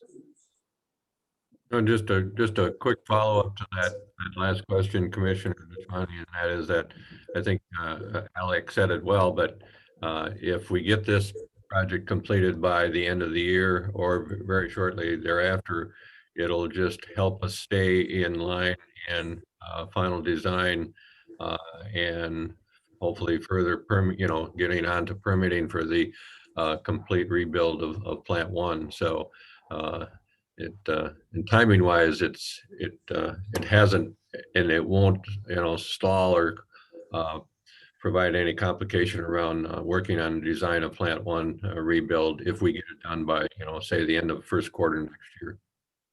Thank you. And we issued bonds to finance this, right? Yes. And that's all, yeah, that was all taken care of, last year, so. Money's in the bank. Yes.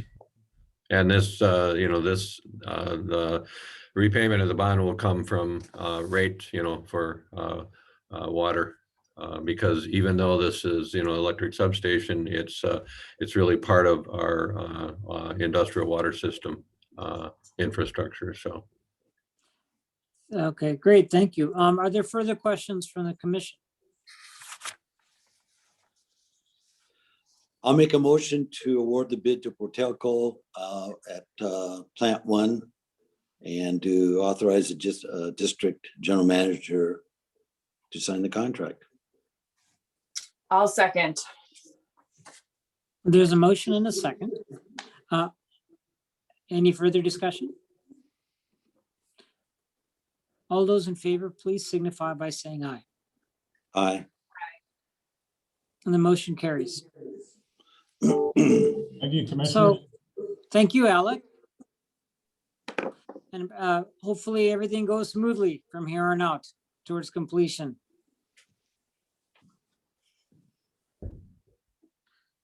The next item on our agenda is the Farming for Life exhibit sponsorship, item 6C.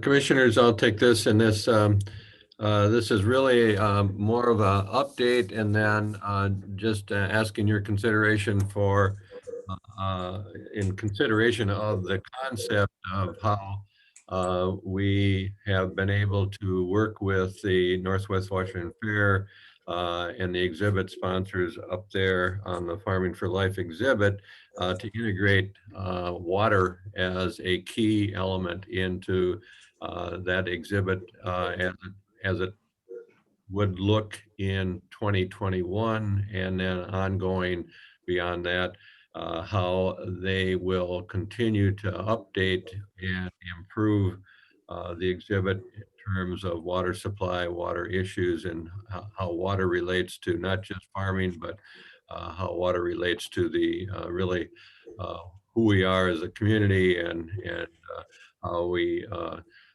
depend upon water throughout Whatcom County. So if you recall, last year we were connected to the Northwest Washington Fair exhibit, Farming for Life proponents, and they made a presentation to us asking if we would consider helping sponsor and support the exhibit. And the outcome of those discussions, our commission said, yes, we should sponsor the exhibit in really for 3 years, 2021, $50,000, 2022, 25,000, and 2023, another 25,000, contingent upon us reaching an agreement to formalize or memorialize that relationship, and that agreement should reflect just exactly how water would be integrated into the exhibit ongoing in the county. So I've had several meetings with the contractor, the consultant that's actually developing the exhibit for Northwest Washington Fair, and I've met with that individual on a couple of times, and also with Brad Rader, who is still the lead on the exhibit for the Northwest Washington Fair. And then just recently met with Brad, the exhibit developer, and Chris Pickering, who is the Northwest Washington Fair general manager now. And so I've included to you, or for you, the last write-up that I received from those folks on their ideas on how to integrate water into the exhibit. And over the last, I don't know, starting in I guess January and ending up in late April, they've really picked up on this idea that we suggested, and that is that the river runs through it, you know, the movie that we've probably all seen. But the idea that water is the key to Whatcom County as a community, environmentally, ecologically, support for agriculture, obviously, and that theme will now be not just integrated, but really be highlighted throughout the exhibit. And Brad Rader was really, I don't know if best way to say it, but very high on that idea. Really like that idea. And then their consultant that has been working on it, this is the same consultant that has done a lot of work for Disney World, for a lot of agricultural projects throughout the whole United States on agriculture, but also food production, but also on he really liked to pick up on this idea of how water is the integrating, supporting element. So with that, you've received this last write-up, his ideas on how that will be accomplished. And I will say that even last Friday, when I had an opportunity to walk through the exhibit area, this is still very much a work in progress. And a lot of work being done in terms of the building itself and the exhibit area structurally. And they hope to have the first, I'll call it the first public opportunity to see certain elements of the exhibit in time for the Northwest Washington Fair this August. But funding is, I think, less a concern for them in moving ahead, not suggesting that they don't need additional funding, but I think that getting to in preparation for the August fair opening, I think that just structurally infrastructure, building, that kind of thing is really what their push is right now. So with that, when the commission approved the potential funding back last year, they did indicate, our commission indicated that they wanted to have a formal agreement with the Northwest Washington Fair before we sent out that first $50,000 payment. So what I'm bringing to you today is just, is this where it's at right now? Is the concept, does this work for you? And if so, then I would develop a firm, much more firm contract or agreement, highlighting and focusing on just exactly how they will integrate water into the exhibit. So.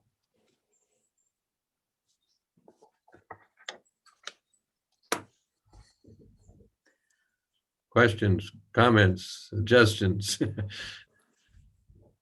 Commissioner Grant.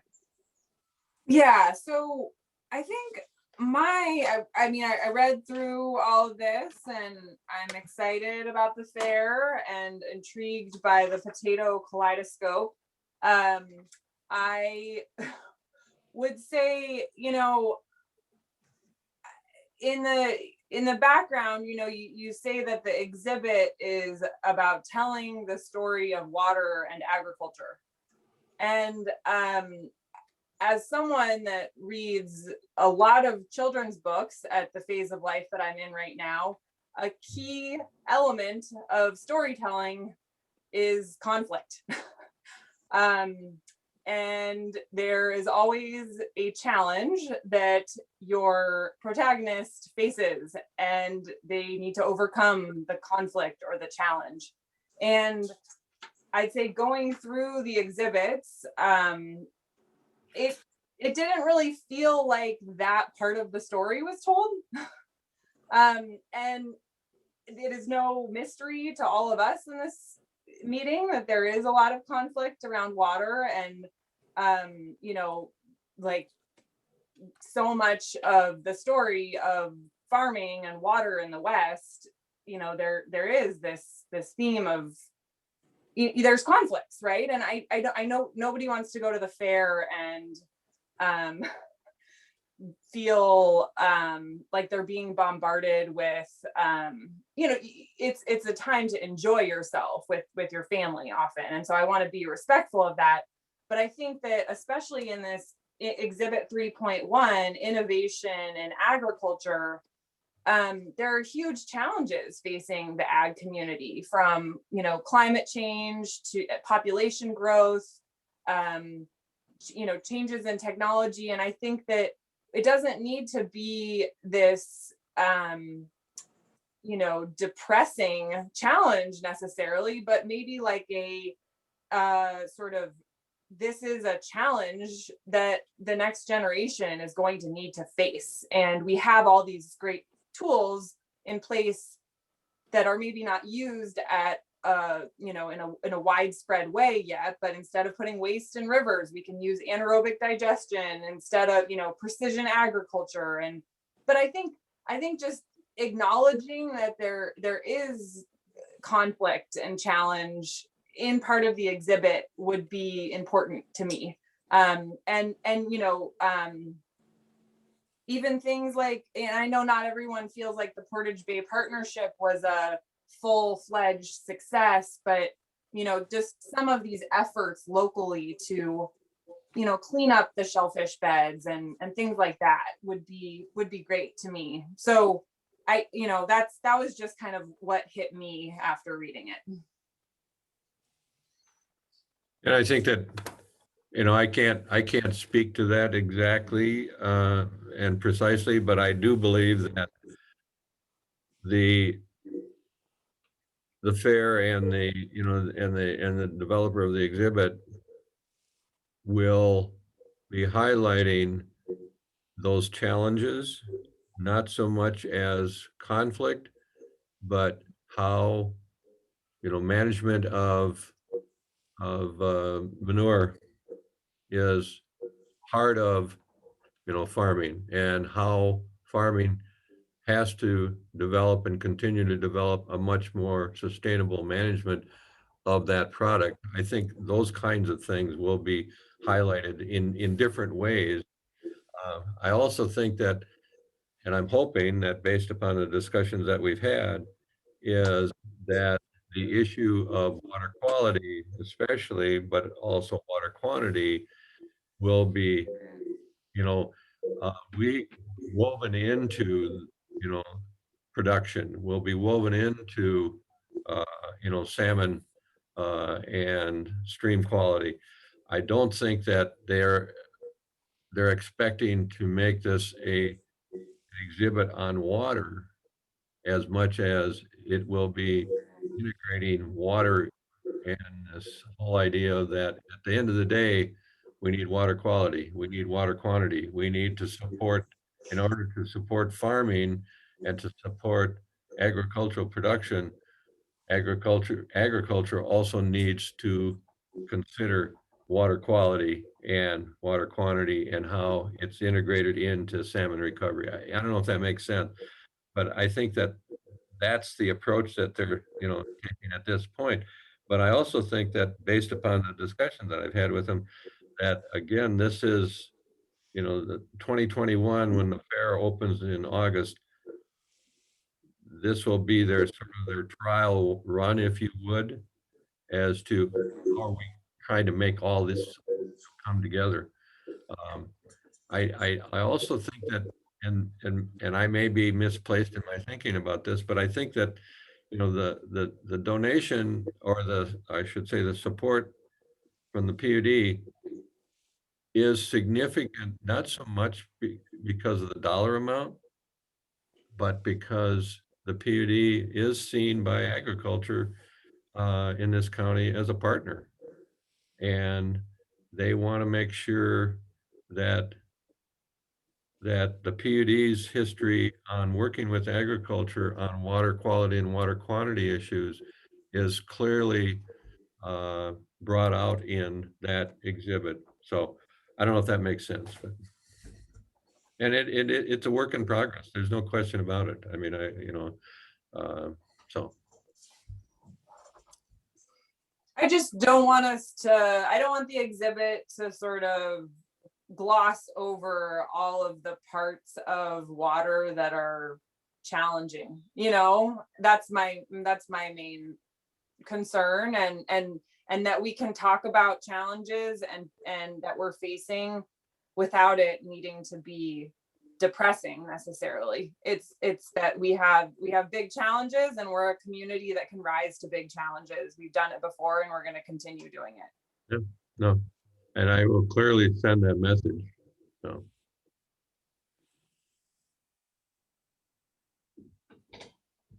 Mike, you have any comments?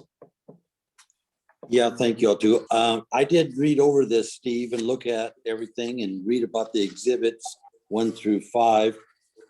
I will admit to you, the first thing that came through my mind, thinking of Whatcom County and the Nooksack River, is the first thing that came to my mind is a river runs through it. And it's I love the movie, by the way, but it's a very good way of representing our community. And I say the word community because I hope this exhibit brings us all together to see how much we need each other and how we depend on each other. If you ever want to have a nightmare, read about where our food comes from other countries and the lack of regulations, the overspraying and everything else, the processing, the packaging, and then we go to the grocery store and we eat it. And it's nothing compared to what regulations we have in the United States, but there's nothing better than to go into Whatcom County and buy a vegetable that you can talk to the person that had that vegetable or the food or the fruit right there, or even the milk. I just hope this exhibit expresses how everything comes together and how we can overcome, like Christine said, challenges. I really do hope that this exhibit tells that. Thank you, Mike. My comment is very much about Rebecca's work with the Whatcom Watershed Information Network. I just want to make sure as to the degree that they will allow us to make sure that there's lots of continuity between the work that we're doing at WIN and the Farming for Life exhibit. So I don't know if Rebecca's part of the effort. It doesn't matter which way the communication goes. It's just good to take advantage of overlapping educational efforts so that they multiply each other's, so to speak. So.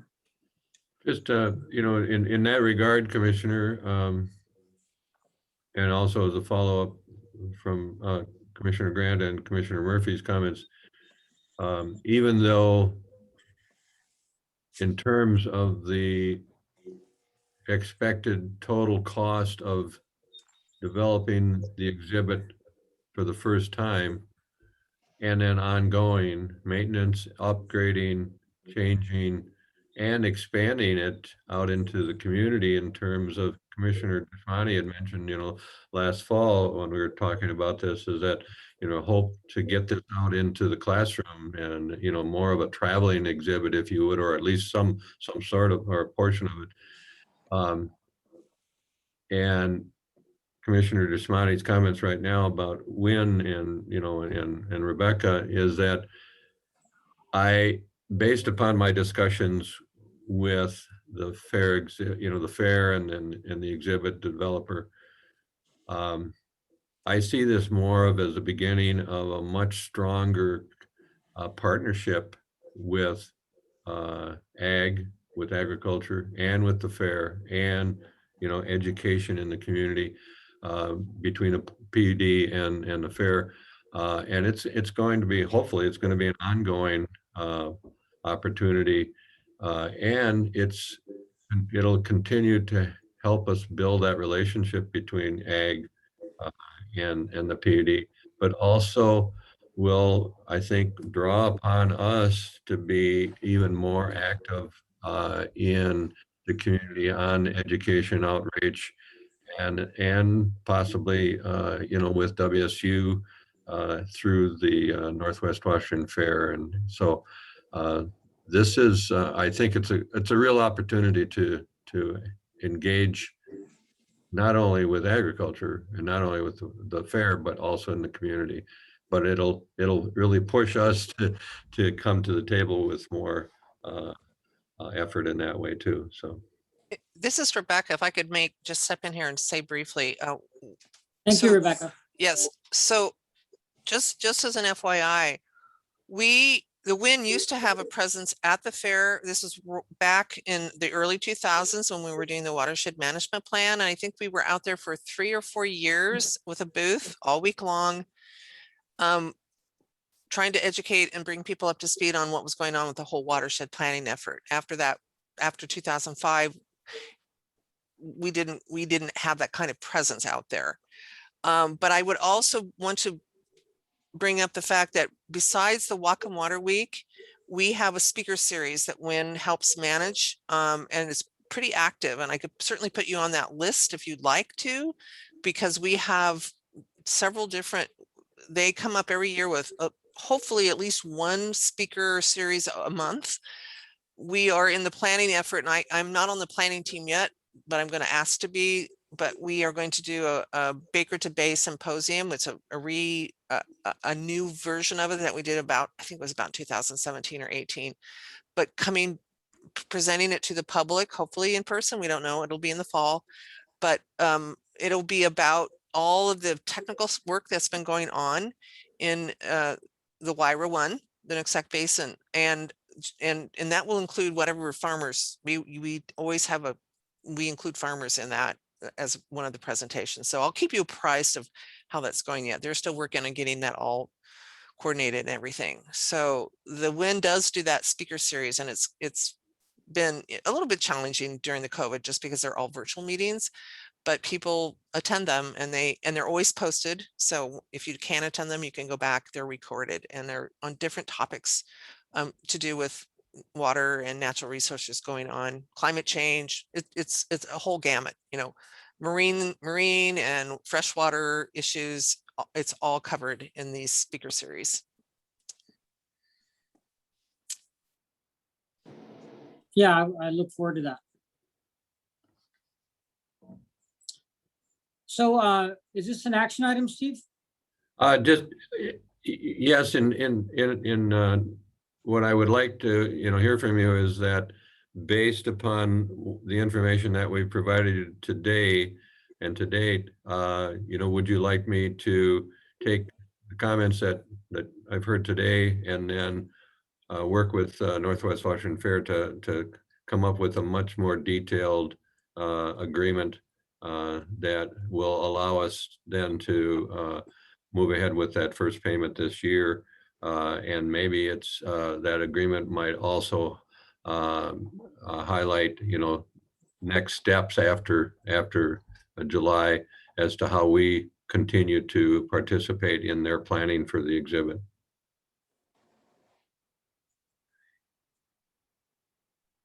You were muted, Mike, when you spoke. Isn't that good that I was muted? I'll make that motion. Yeah, by the way, I've also muted quite a bit recently because there's some heavy equipment working outside my house. Really? So Are they going to find your well? no, I think it's the road ditch cleaning, cutting equipment. I just had one question. With the additional funding for 2022 and 2023, are we going to have an opportunity to discuss those funding amounts in the future before we agree to them? I think that my thought on that, Commissioner, would be that we put this on our agenda, say maybe in late this year or early next year, and sort of a status of where the exhibit's at, how the work has to that time, how your ideas have been integrated into the exhibit, and create that opportunity to have further dialogue, not to restrict the potential for the contribution, but just building on on the communication and development of the work. That'd be my idea. Okay. So your question to us is, should you come back with a more detailed memo, or should we move forward now? My thought would be, and my recommendation would be that you approve this in concept today and direct me to formalize in agreement with the Northwest Washington Fair to reflect the comments that I've received today and moving forward. Christine, or Altua, if I may say, Christine, if you want to reword it, I just agreed with what Steve said, made the motion, but I can retract the motion if you want to say it differently. No, you can. I didn't hear your motion because you were muted. Did I? No, I apologize. I was muted. So yes, that I understand. Why don't you say it again? And then yeah. I had made a motion to approve what Steve had just said. Okay. But okay, I think I'm okay with moving forward today. I would like to see some more detail though on how they incorporate some of these changes, which it sounds like is part of the plan. So I will second Mike's motion. Is there any further discussion on the motion for Steve to basically come up with a detailed agreement for the Farming for Life exhibit? I think my only other piece of discussion on this is that I hope that there's at least some discussion of how climate change is impacting agriculture. That's all. That's my only last piece of discussion. If we want to get to the eyes, we can.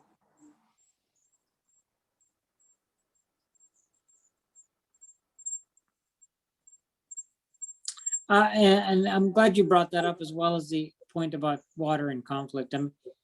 I think content is still very much going to be in the hands of the fair. I think we can try to be persuasive. And I think all the points you raised are actually in agriculture's interest to bring those issues out right up front, because that's how you engage the public. But you know, that it's not just what we're talking about that they're thinking about. There's many factors they're thinking about. So I think we're just going to have to be persistent with making offers of ideas, just like Steve has been doing. And so constructively engaged to both support the effort, but at the same time Be flexible. provide some influence. Yeah. All right, provide well, some- should we move on then? Should I understand. I Any think for the any good further point. yeah, I guess any further discussion on the motion? Okay, so all those in favor, please signify by saying aye.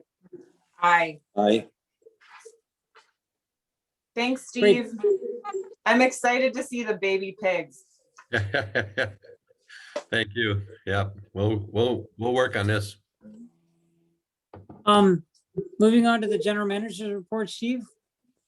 I don't have anything specifically. I would ask John to just few comments on the governor's direction on opening June 30th, and how we, and I guess I'd like to get some feedback from the commissioners as to how soon we'd like to try to provide open meetings, commission meetings.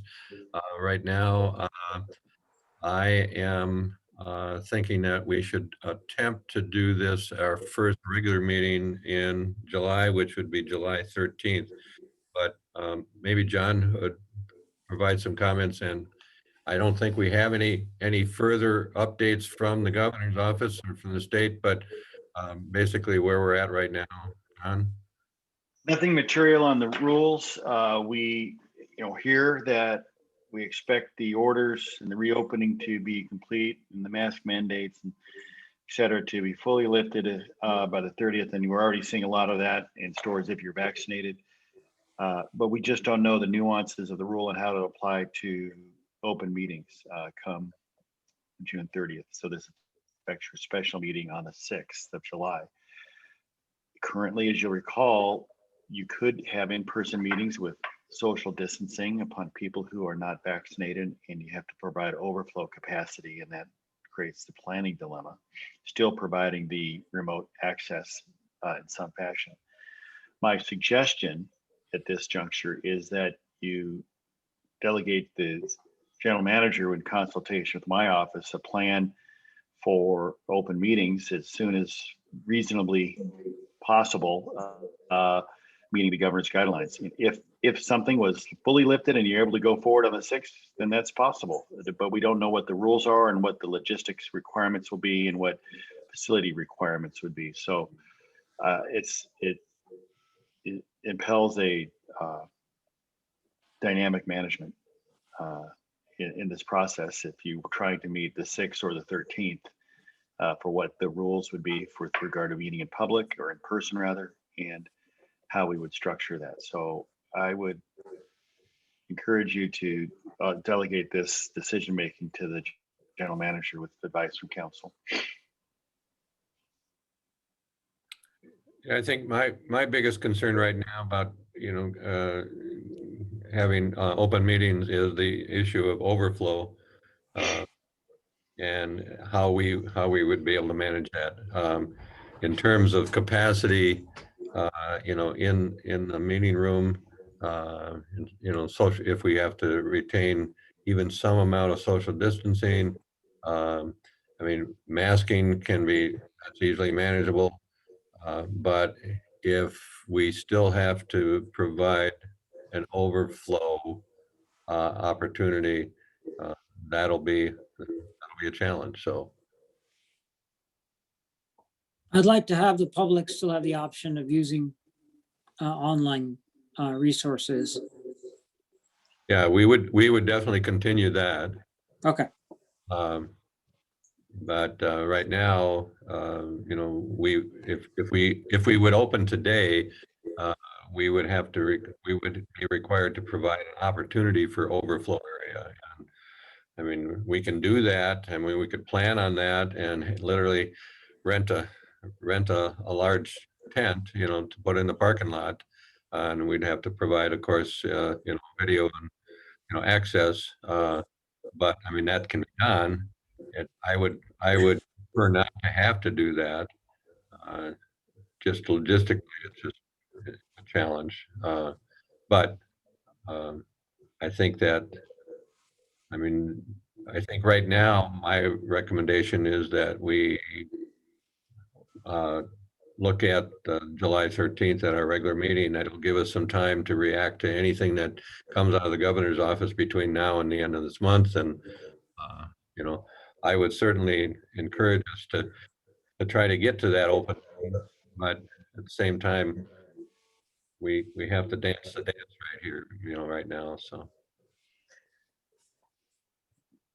So John, is the, if the, all the, so I'm not tracking all of the, everything that's coming out of the governor's office, but so on June 30th, isn't that like the big date when a lot of many of the restrictions are ending? That's what we anticipate. Okay, so we We- think that, okay, that's what we think. We- So We think so. okay. And but what does that, and but it's, given the history, you know, is he going to hold firm on a 70% vaccination rate? The information coming out is the youth are not vaccinating in significant numbers. What does that mean? Is there, does this mean if we're having, you know, more indications of the variants coming forward that have a higher risk to the unvaccinated? Does he, there's a lot of things that the health officials may have an input here in the last 10 days and information that comes forward that they might say unvaccinated still need to be maintain social distance and masking. But you can have a full stadium. You can have open meetings, but do they retain some level of requirement? So it's kind of a opening light, if you will, to create a phrase. I just don't, we don't know what we don't know, and that's the dilemma. So And totally we're get it, getting yeah. lots of good information on successes on vaccination from large segments of the population, very poor vaccination information from other segments of the population. You have the variants coming forward that seem to have a high incident among the unvaccinated, less so than the vaccinated. I'm that with, you know, do vaccinations need a booster? What's going to, so many variations and variables that this seems to me to be a adaptive management situation that I would suggest that you rely on the general manager to make these decisions on how you go forward at the next few meetings. Great. I think aiming for July 13th sounds good, and we can, yeah, we'll see. We'll just see what happens. we will adapt. We will. Do we need we don't need any. I don't Yeah. think you need a motion All right. on this. that's all. Thank you. That's all I had, Commissioner. Thank you, Steve. Commissioner reports. So Christine, would you like to go first? Sure. Okay, so did a meeting with Jim Darling. I'm really glad we have him on board to support us, and I'm looking forward to our July 6th special meeting. I went to the Q2 Phillips 66 community meeting in person, and had some really good conversations, and met their new technical manager, Casey Morris, and yeah, it was nice to go in person. Anne and Steve and I all had a meeting to talk about the social media strategy that the Western students put together. And Anne has been doing some kind of great follow-up work from that and shared some of what she's been up to. And it sounds like we're going to try to get a larger discussion about the website and brand and telling our story. Speaking of telling stories from, for what that means for the PUD. So looking forward to having a discussion with the two of you about that, hopefully later in August. Like I said, did that meeting with the port yesterday and also had a fairly substantive conversation with Councilmember Rudd Brown last week about some of his concerns related to last mile infrastructure. And then have also been in touch with the Center for Sustainable Infrastructure, again, Steve and I are going to be having a meeting with Sat Paul Sadu at 1 o'clock today, just to talk a little bit about Cherry Point and some kind of different approaches to planning.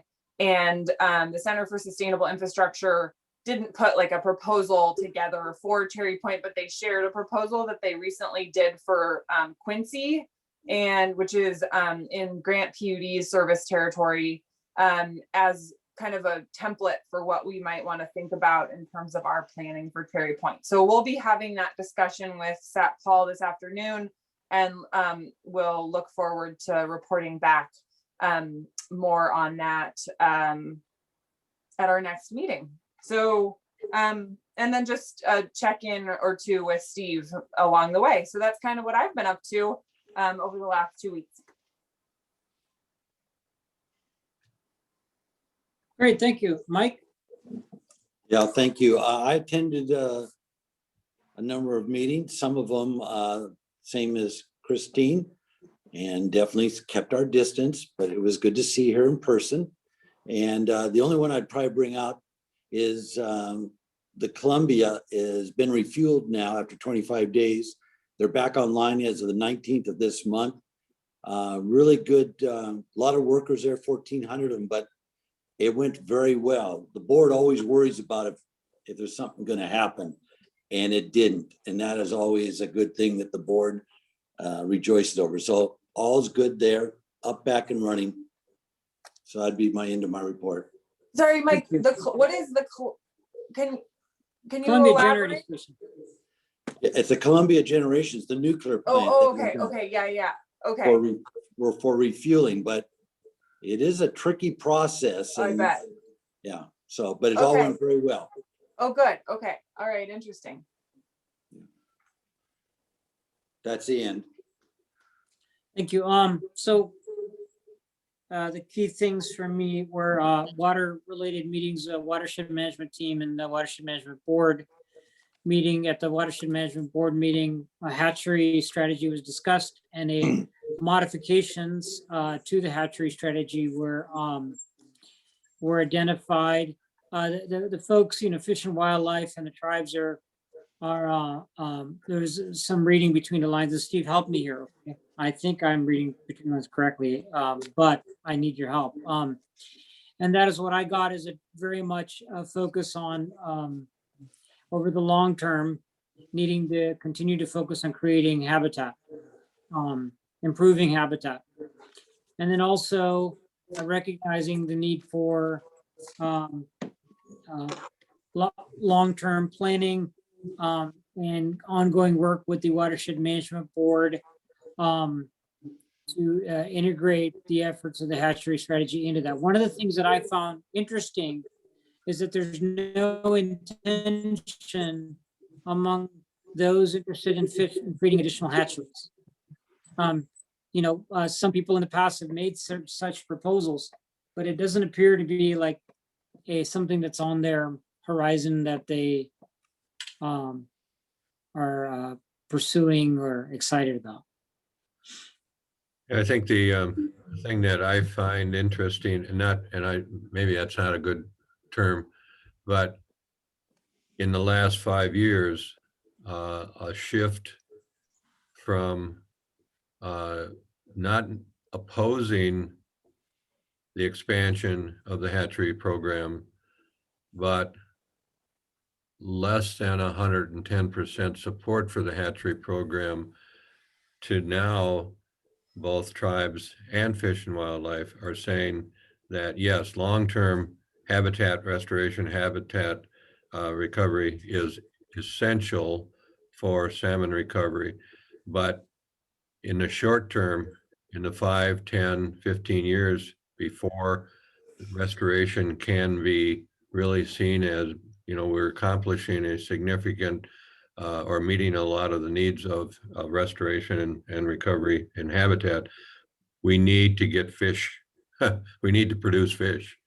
And so there's a much, much higher support from both tribes and the Fish and Wildlife to expand and support hatchery production. So. And some positive news certainly for the tribal communities. They did a Chinook harvest for the first time in decades, which is, it's a very emotionally and spiritually relevant thing for the tribal communities. So obviously glad for that that milestone. Not to say that Chinook aren't under serious threat. It's just that based on a relatively good year and recognizing that not harvesting wasn't fixing the problem, they made a decision to have a very modest, more ceremonially oriented harvest first, and then also, some amount of revenue from the Chinook harvest. So I'm sure there's a variety of opinions on that, but I think that I'm going to present it in the most positive way, since I'm not an expert. So. I think the other thing that, what you just mentioned, Commissioner Usmani, about the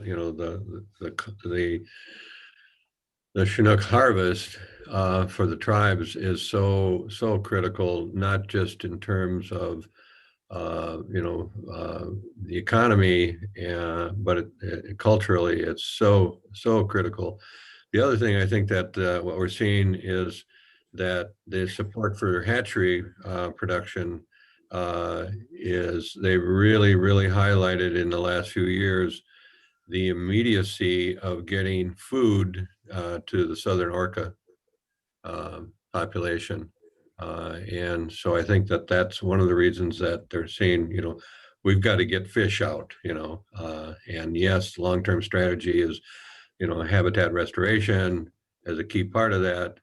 But in the shorter term, in the next 5 to 10 years, the orcas need fish for food supply.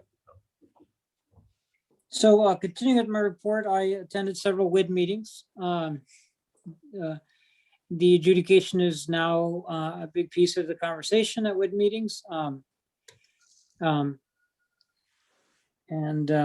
just leave it at that, is that, the various WIDs are all looking what that's going to mean to them potentially. So I already mentioned I attended the Watershed Management Board where the revised hatchery strategy was adopted. Now we voted in favor. Steve, we didn't actually check on that before I voted, but I assume that we were all on the same page there. Yeah. Okay.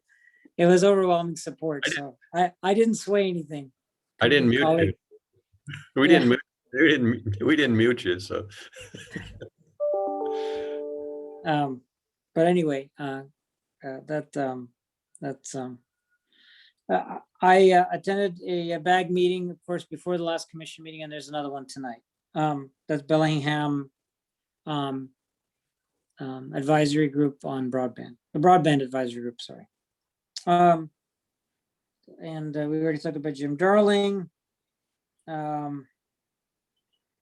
believe I've given a pretty good summary of my activities. As far as meetings, I wanted to mention I've had a couple of phone calls with Nicholas Garcia at Waputa. This is more for Brian, your benefit. And Steve, and that is that a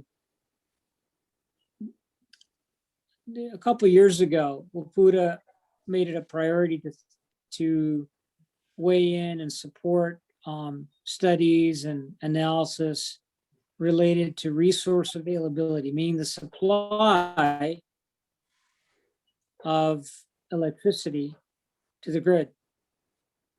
And there were statements made about we may be dealing with some shortfalls. And so many studies have started a couple of years ago, have been ongoing. The most significant of those is work by the Northwest Power Conservation Council, which is now pointing much more towards what I would call a reliability issue than resource availability, meaning that there in the midterm, there seems to be sufficient supply. But there's potential issues around transmission. There's issues around scheduling, managing the intermittency, obviously, of renewables. And so I've proposed to folks at Waputa, and I know I'm no longer the designee at the Energy Committee, but I've continued the dialogue that started for me a couple of years ago. And I've had a conversation yesterday with Nicholas again, and then a conversation with Jeff, whose last name is escaping me right now, from Jefferson PUD. Randall.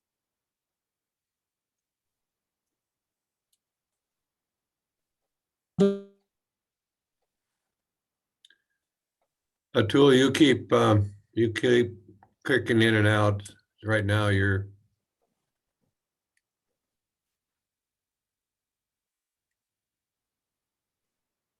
Is that better? Yes, yeah. Basically to focus on reliability, grid reliability, a little more in the Energy Committee. And I just wanted to share that. And there seems to be traction with people, and I will continue those conversations and probably continue to participate in the Energy Committee, although not as the lead, of course, but just wanted to share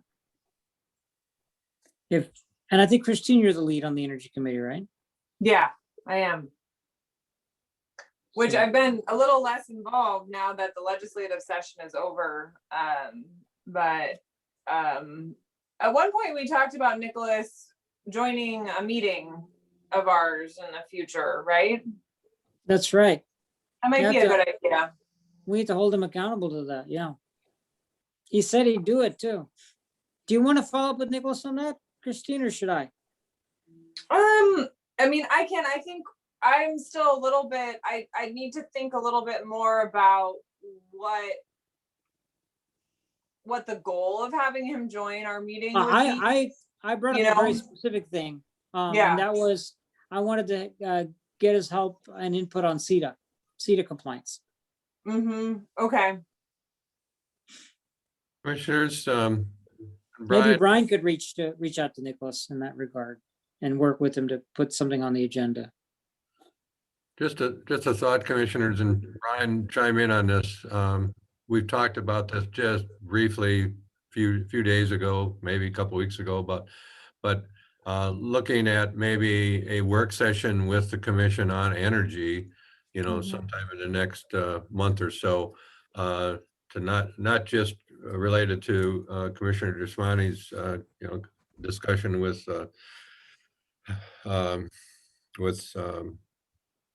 Nicholas, but just generally, where are we at with, discussions with TEA and I know NIA and, just a thought. Brian, what do you think?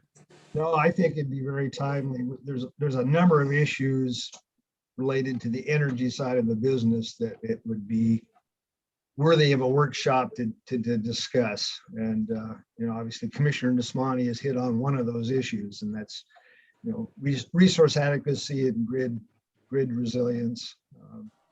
And it would be timely, particularly if you watch right now what's going on in California in terms of the heat up this summer and what that impact is on us up here.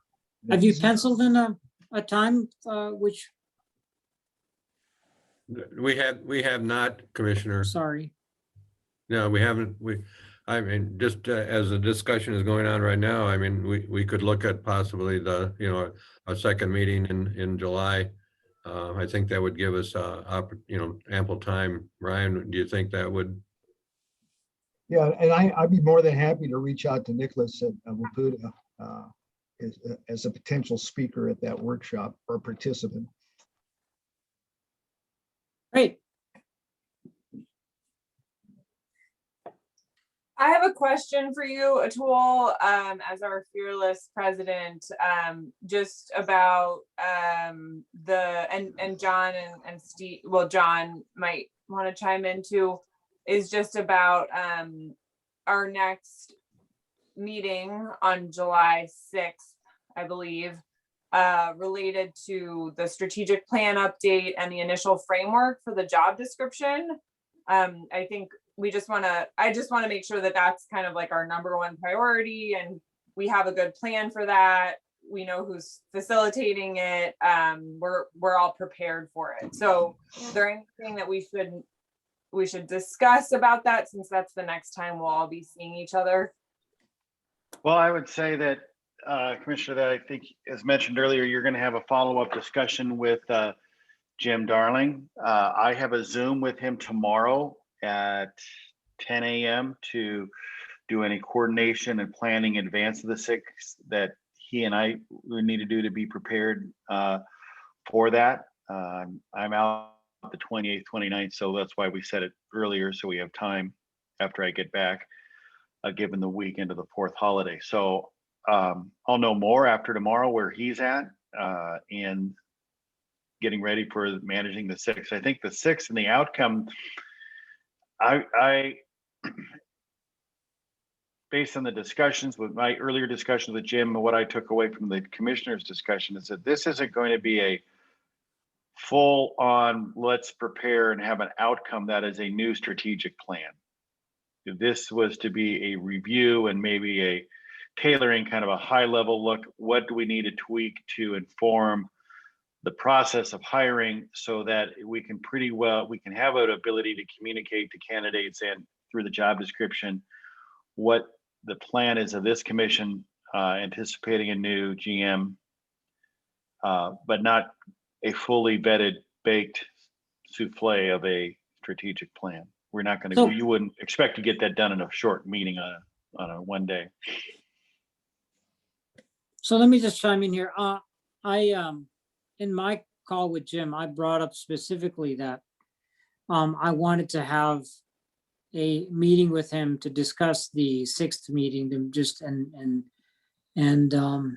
because actually my perceptions that Jim is, because he's worked on the strategic plan, will be largely putting that meeting together. Is that fair to say, John and Steve? Yeah, I think he will be largely putting it together. When we've done these in the past, Steve and I have worked, Jim and I and Steve have worked collaboratively together to put these on, and I've helped facilitate these meetings with Jim. I'm not anticipating that role this time. So when I have, that'll come up again when we talk on Thursday, but I will have follow-ups, and if it's helpful, then maybe an agenda can similarly will be coming out in advance of the meeting. I would expect that. Yeah, so that'll give the commissioners a chance to review that and maybe propose changes if need be, and so on and so forth. So, but thanks for that, bringing that up, Christine. Yeah, it'll be here before we know it. And I think the reason this ties back to the energy discussion is just, I think that especially as there's decisions related to our BPA contracts that need to be made. You know, we need to be having those discussions, but I just want to make sure that we're budgeting adequate time for the strategic plan and the general manager job description, and, you know, work with Prothman, because I think that that is going to be time consuming. And I believe from all of our discussions that, you know, that's our really key priority for this summer as a commission, and probably the fall. And as we all know, when you have too many priorities, you have no priorities. So that's the only reason I wanted to mention that too. So Thank you for bringing that up. yeah. And again, I believe I know Jim has reached out to Prothman. I'm not sure the status of that. I would be expecting to find out tomorrow. He had reached out to me early last week for the contacts at Prothman, and he was making that effort both with Sonia and with Barry Gaskins. So John, will you be gone from from what's your time that you'll be gone? Saturday morning, the 26th, I'll be back the night of the 29th of this month, just 4 days. Okay, so including the early weekend. July, we could also circle back too. Yes, but remember the 5th is a holiday. So yeah, this first, second, then we go into the 6th right after the holiday. Okay, yeah, so I'll after my conversations with Jim, maybe it may be appropriate to have a conversation the first or second, at least be expecting that potentially. Sure. Just a Thank question, you. just a question, commissioners, and to John. After July 6th, what is the next step? I think we're going to, part of my discussion with Jim is going to be is how close does he think he is or will be to the outline or drafting of a job description, and then it's integrating, coordinating that with Prothman and have Prothman launching their process. Okay, so even I understand and have understood that this is not a, you know, new or updated strategic plan, but part of this discussion I expect and hope will also be some direction, not firm, but some direction to staff and myself and staff in starting to develop the 2022 budget, because we will be starting that very soon, and we hope that, you know, the discussion on the 6th, and then after that, we'll have a little bit better direction, you know, on how, you know, how we should develop a budget around not the not the recruitment of the GM, but you know, some of those key issues and key strategies.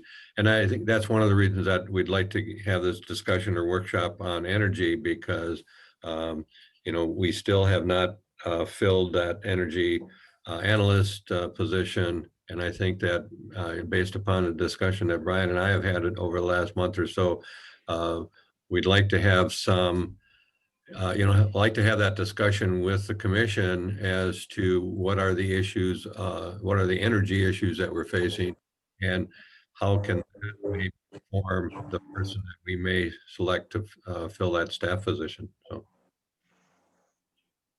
Yeah, I would expect that this, the outcome of this session on the 6th with, you know, modified kind of strategic planning goals, you know, a high level, not getting in all the implementation actions yet, but identifying those.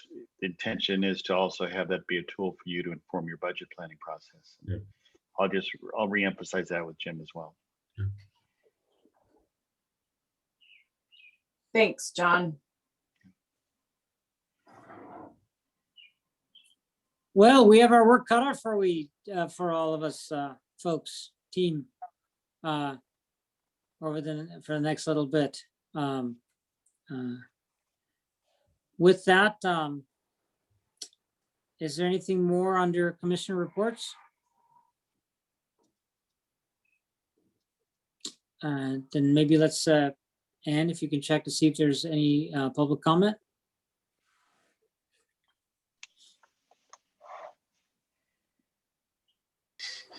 No one is raising their hand.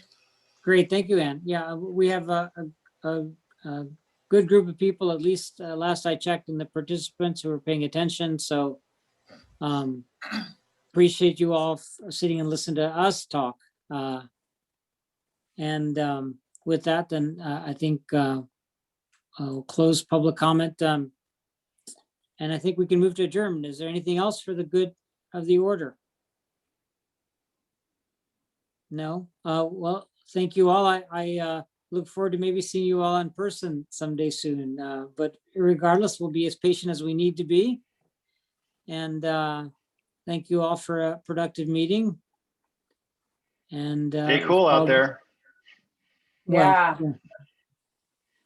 Yeah, Have take a- care. have a Enjoy the great day. clean air while we still have it. Knock on wood. Yeah, all right. Well, thank you all.